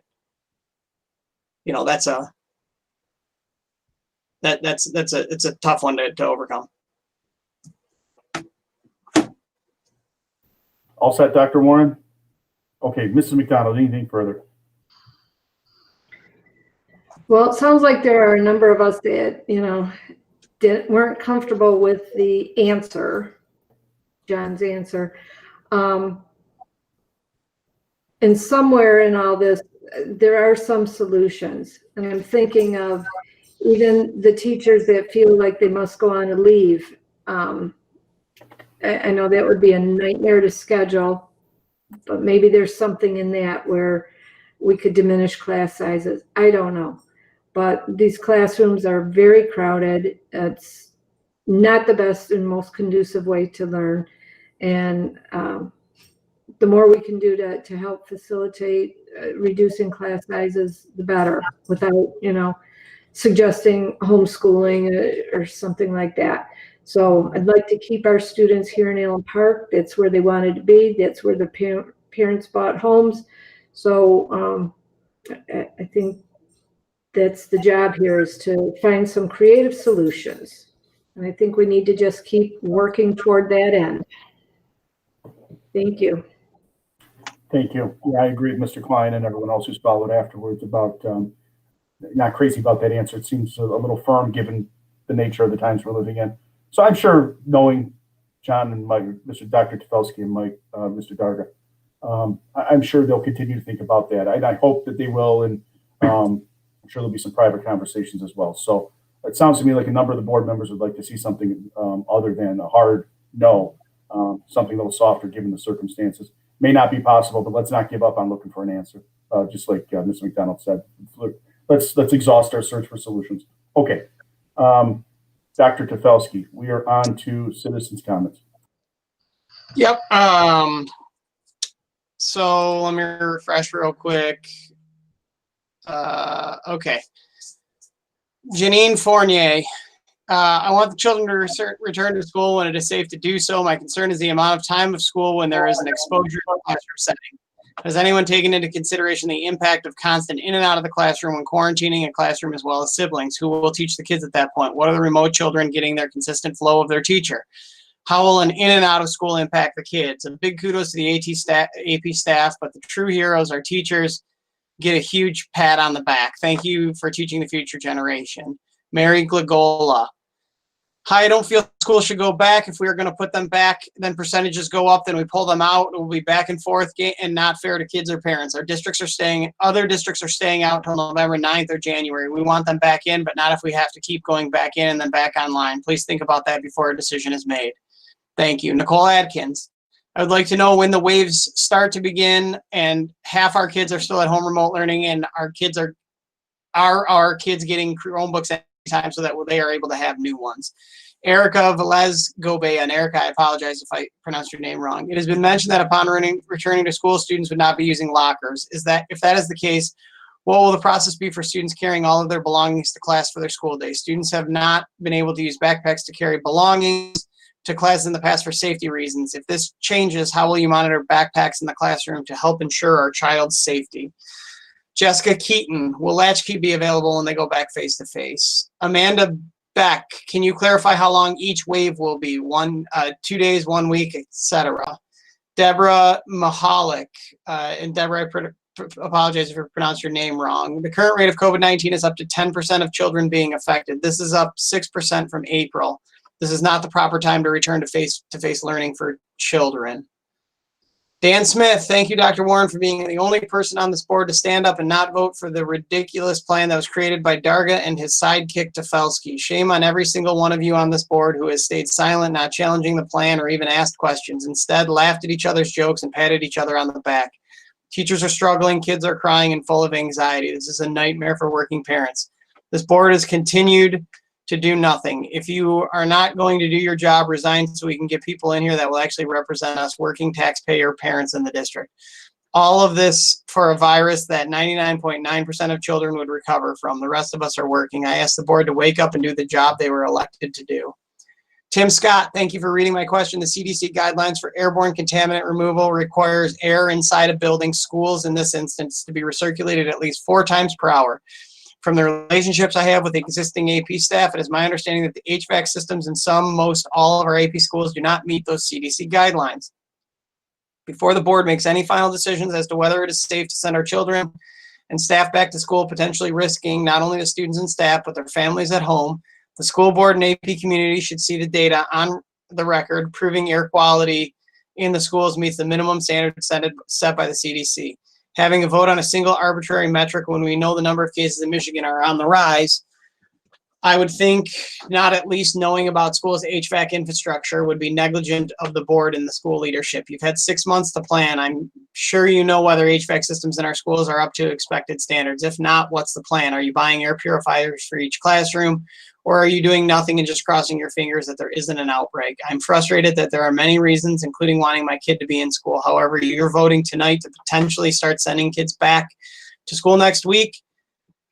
And in all these meetings, I've yet to hear anyone discuss if the air quality is safe to bring kids back. Erica Seville, this comment is for our district families. I've heard many families demanding that kids return to in-person instruction for the sake of their mental health and because the kids need normalcy. I'm a mental health professional in your school district, and I think we need to have an important conversation. There is currently no data to support the idea that students' mental health will improve when they return to school. We are still in the middle of a global pandemic, and we are all experiencing a lot of stress and anxiety. Kids' mental health is struggling because of anxiety, change from the familiar, broken routines, grief, and loss. When students return to in-person instruction, they will still experience anxiety from having to keep a mask on all day and constant cleaning and washing, change from the familiar, no groups, little movement, restricted play, broken routines when we have outbreaks and bounce from in-person to remote and back, grief and loss. There is no normalcy in our buildings. They are not returning to the school they left. Students are currently experiencing more freedom while learning remotely. Trust me, I want students in the building for 100 reasons, but I believe strongly that families who are assuming kids' mental health will improve just because of a return to school will find themselves disappointed. There's a lot that can be done to support students' mental health at home as well as school. Please reach out to your building's mental health professionals if you need support. Amy Smith, if we'll be starting in waves, could we just start all of the buildings together? Example, when K1 started at Lindemann and Arno and Benny, could 6th grade at APMS start and 9th grade at APHS? Just trying to understand why we're keeping those grades out much longer when they don't have a building, when they don't share a building. Thanks for your insight.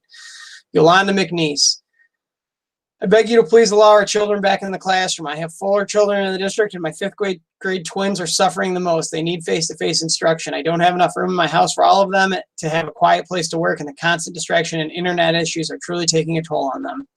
Camille, Risha and Camille, I apologize. Is it required for all students to return to in-person instruction this semester? Chelsea Bianchi. I am once again concerned with the lack of communication between the district and the staff. Very little has been shared with the teachers or the parents prior to this last-minute board meeting. An entirely new plan was sent to staff mere hours before the meeting, and that is not acceptable. I have attended every meeting that my building has provided to brainstorm a return-to-learn plan, but we still have a lot of unanswered questions. As a staff, we are concerned about safety of our students, ourselves, and our families while continuing to think about developmentally appropriate ways of learning in this type of situation. Teachers are working harder than we ever have before, but the anxiety and unease that the district is creating is starting to take a toll. Please keep these things in mind while you're making these important decisions tonight. Kate Pearson, I would once again like to express my concerns over the back to school plan and lack of communication in our district. I really appreciated meeting with my administrators last week to discuss in-person learning. I felt better knowing that we had somewhat of a plan in place and my concerns were being heard. I was given a specific date for when my class would return back face-to-face. I felt confident that October 26th gave me enough time to plan and prepare my instruction materials, staff, students, and their families. Now the date has changed and been moved up once again. This is very frustrating and continues to cause chaos and anxiety for educators, students, and families. I highly encourage the board to agree on a plan, secure dates, give building, students, staff ample time to prepare and be able to execute the plan with all questions answered, then send students back for in-person learning. I understand that these decisions are difficult and there is no easy answer. The health and safety of our community needs to be our top priority. Allen Park is not a district that follows others. We need to be leaders who make the best decisions for our community. Thank you for your time. Aaron Ferrante, we have seen countless districts in Michigan, both Michigan and across the country that have attempted a more aggressive return to school plan similar to what was proposed on the agenda and have quickly had to revert back to a virtual plan due to the outbreak of positive COVID cases. Locally, Gibraltar comes to mind. Allen Park School District owes a detailed explanation to concerned parents and citizens of what information they are privy to and what led them to think that a different outcome will take place if Allen Park returns to a mostly full-time in-person learning plan. Based on data available and examples from other districts, I see no outcome to this proposed plan other than the positive case count rising to a point where Allen Park will have no choice but to close again and move back to a virtual setting. Tracy Branham. In your 16-page document, it is noted that some strongly recommended suggestions cannot be followed by APPS. Those include but are not limited to spacing desks 6 feet apart. We lack the square footage and/or additional classrooms. Contacting families in an entire school to notify of a positive test. We will follow the guidelines set forth by Wayne County Health, which specify close contact, spacing of 6 feet in the cafeterias cannot be adhered to because of time and space limitations. Social distancing to the extent possible will take place. School supplied meals will not take place in the classrooms due to lack of staffing. It seems that the most important mitigation strategies cannot be met by APHS to keep our children safe, other than changing to individual desks from group dress, making posters to remind students about the responsibility during COVID, providing hand sanitizer, and running duct tape that easily lifts with traffic down in the center of the hallway. So students stay on either side of the right or left of the hall, depending on direction they're heading. What strategies are you putting in place to keep children safe? If children are exposed to another child in lunchroom, hallway, or entryways where they will be having lunch, does that mean neither the child nor the parent will be notified because it is not considered a close contact? How will you know who the child sat with at lunch? Is it true APHS students will need to carry their books from class to class? Some of these books are rather large. What will the locker situation be? Eileen Housley, as a parent of 2 children in the district, people have not been informed of what our schools will look like when they return to class. I have gotten 2 emails, one about all kids will be wearing masks, the other on explaining and interpreting COVID data. Many people are under the impression that when we return, things will go back to normal. That is not the case at all. Socialization will be extremely limited, and students will no longer be able to socialize like they once were. Students will be leading lunch in classrooms and sitting in desks all day. We have not done a great job to explain this to parents, and that is concerning. Not sure why we have asked families to be included in the return to learn plan on some level. As a staff member, I have sat in on many Zooms. I believe we're starting to get a good plan. We're rushing to start the wave process by October 5th. I think the plan is not there yet.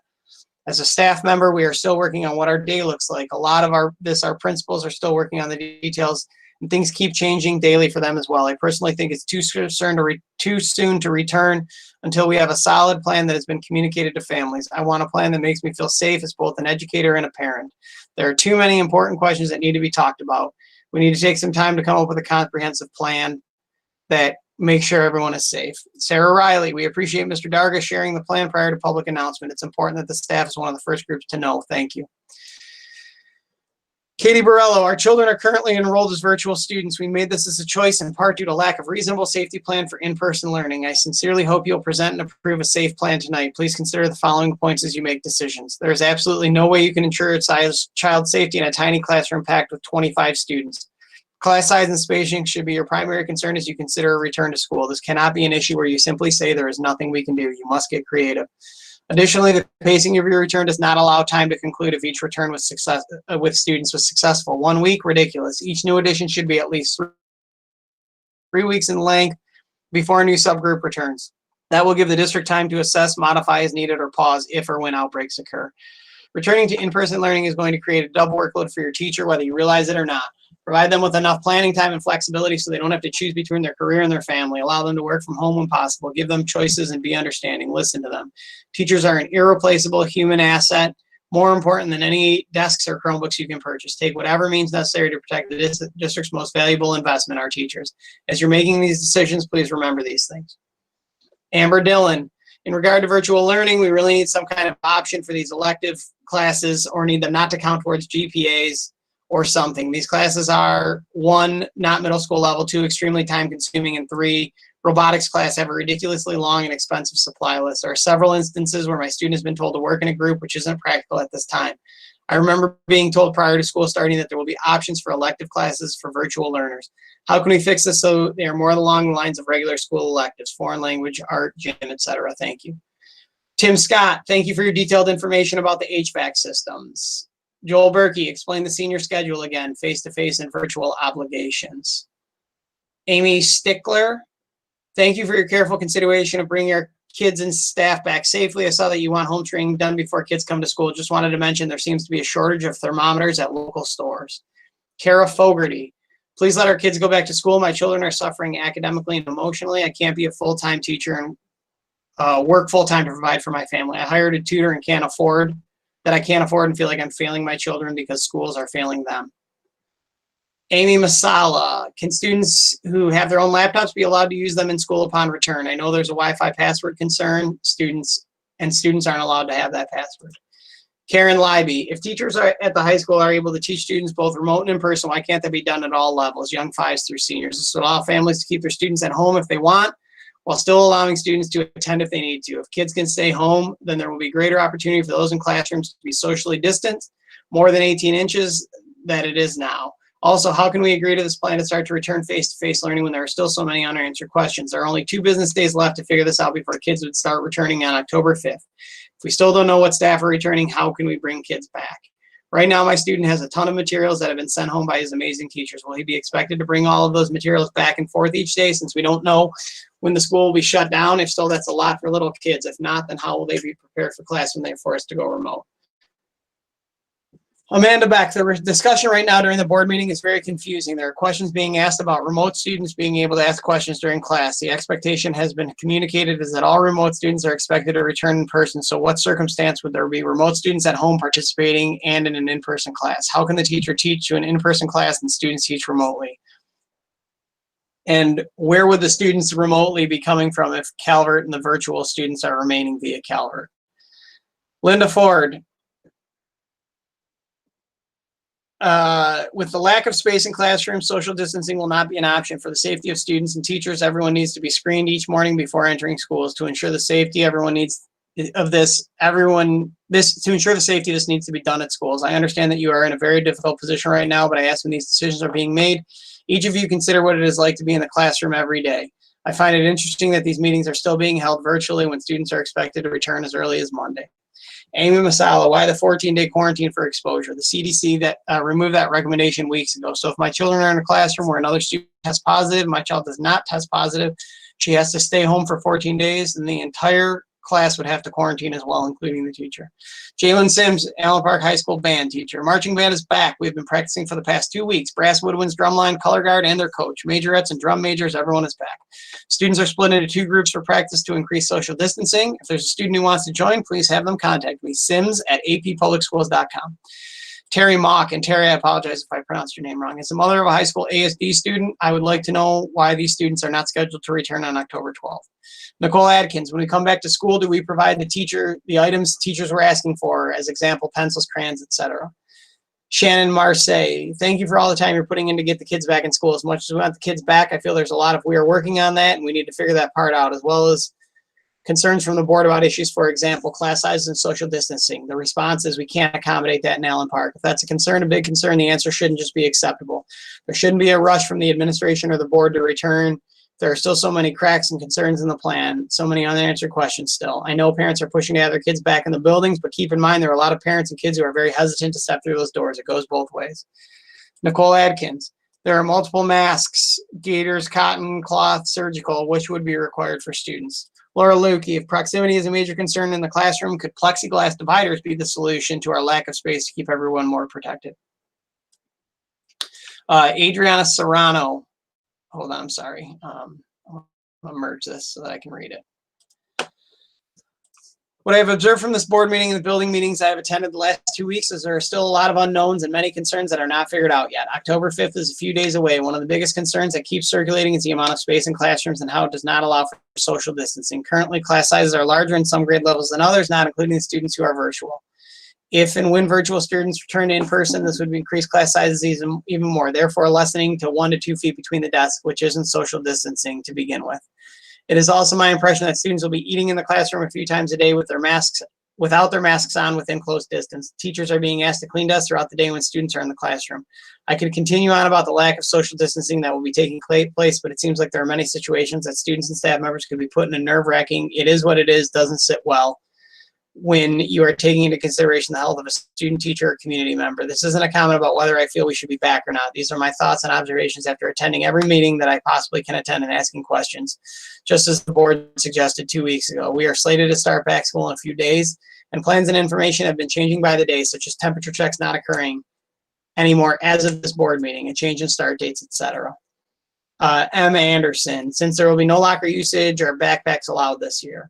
Jeff O'Reilly, why is AP pushing for face-to-face when they're only offering 18 inches of distancing when the recommendation by the CDC is 6 feet? Stephen Curley, if overcapacity in classroom sizes is an issue today, wasn't it an issue in the past and a plan should have already been formed and implemented? Overcrowding is not a result of COVID-19. Drop portable trailers to expand space.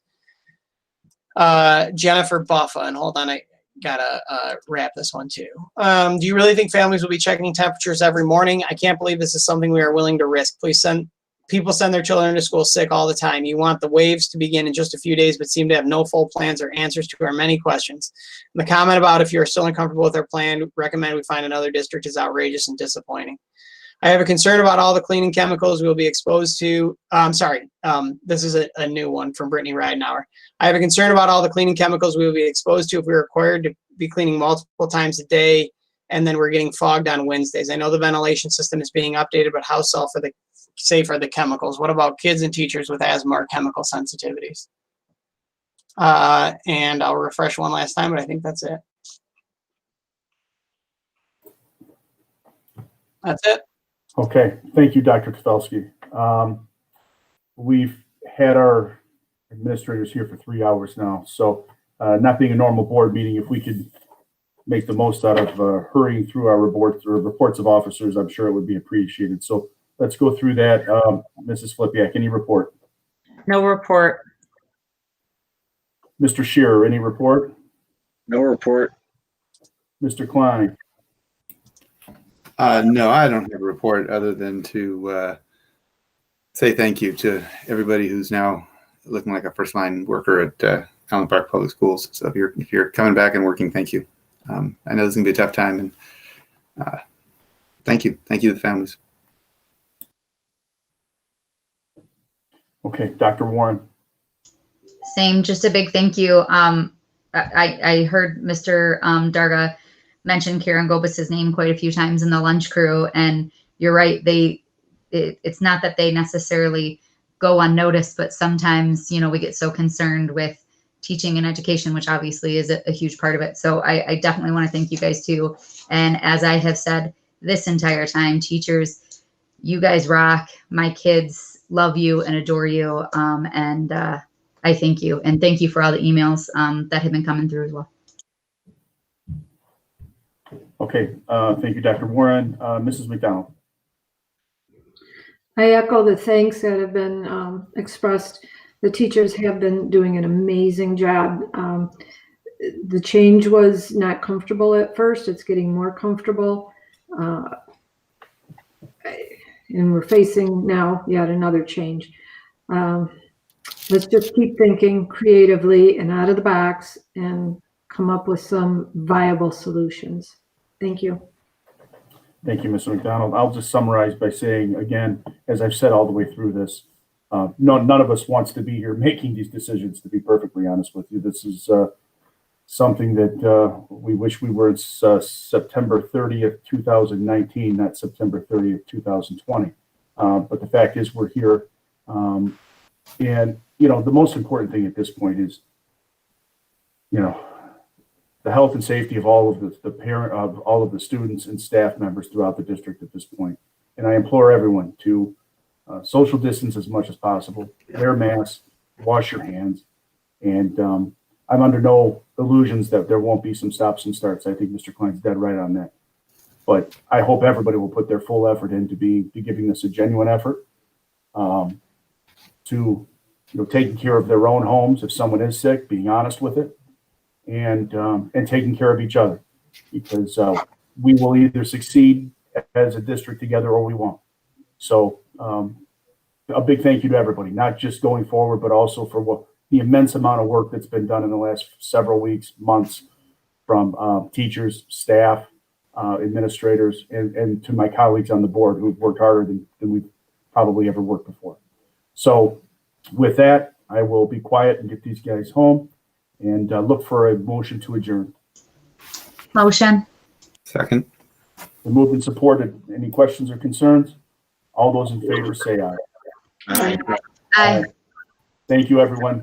Meeting's adjourned. Thanks, everybody. Night.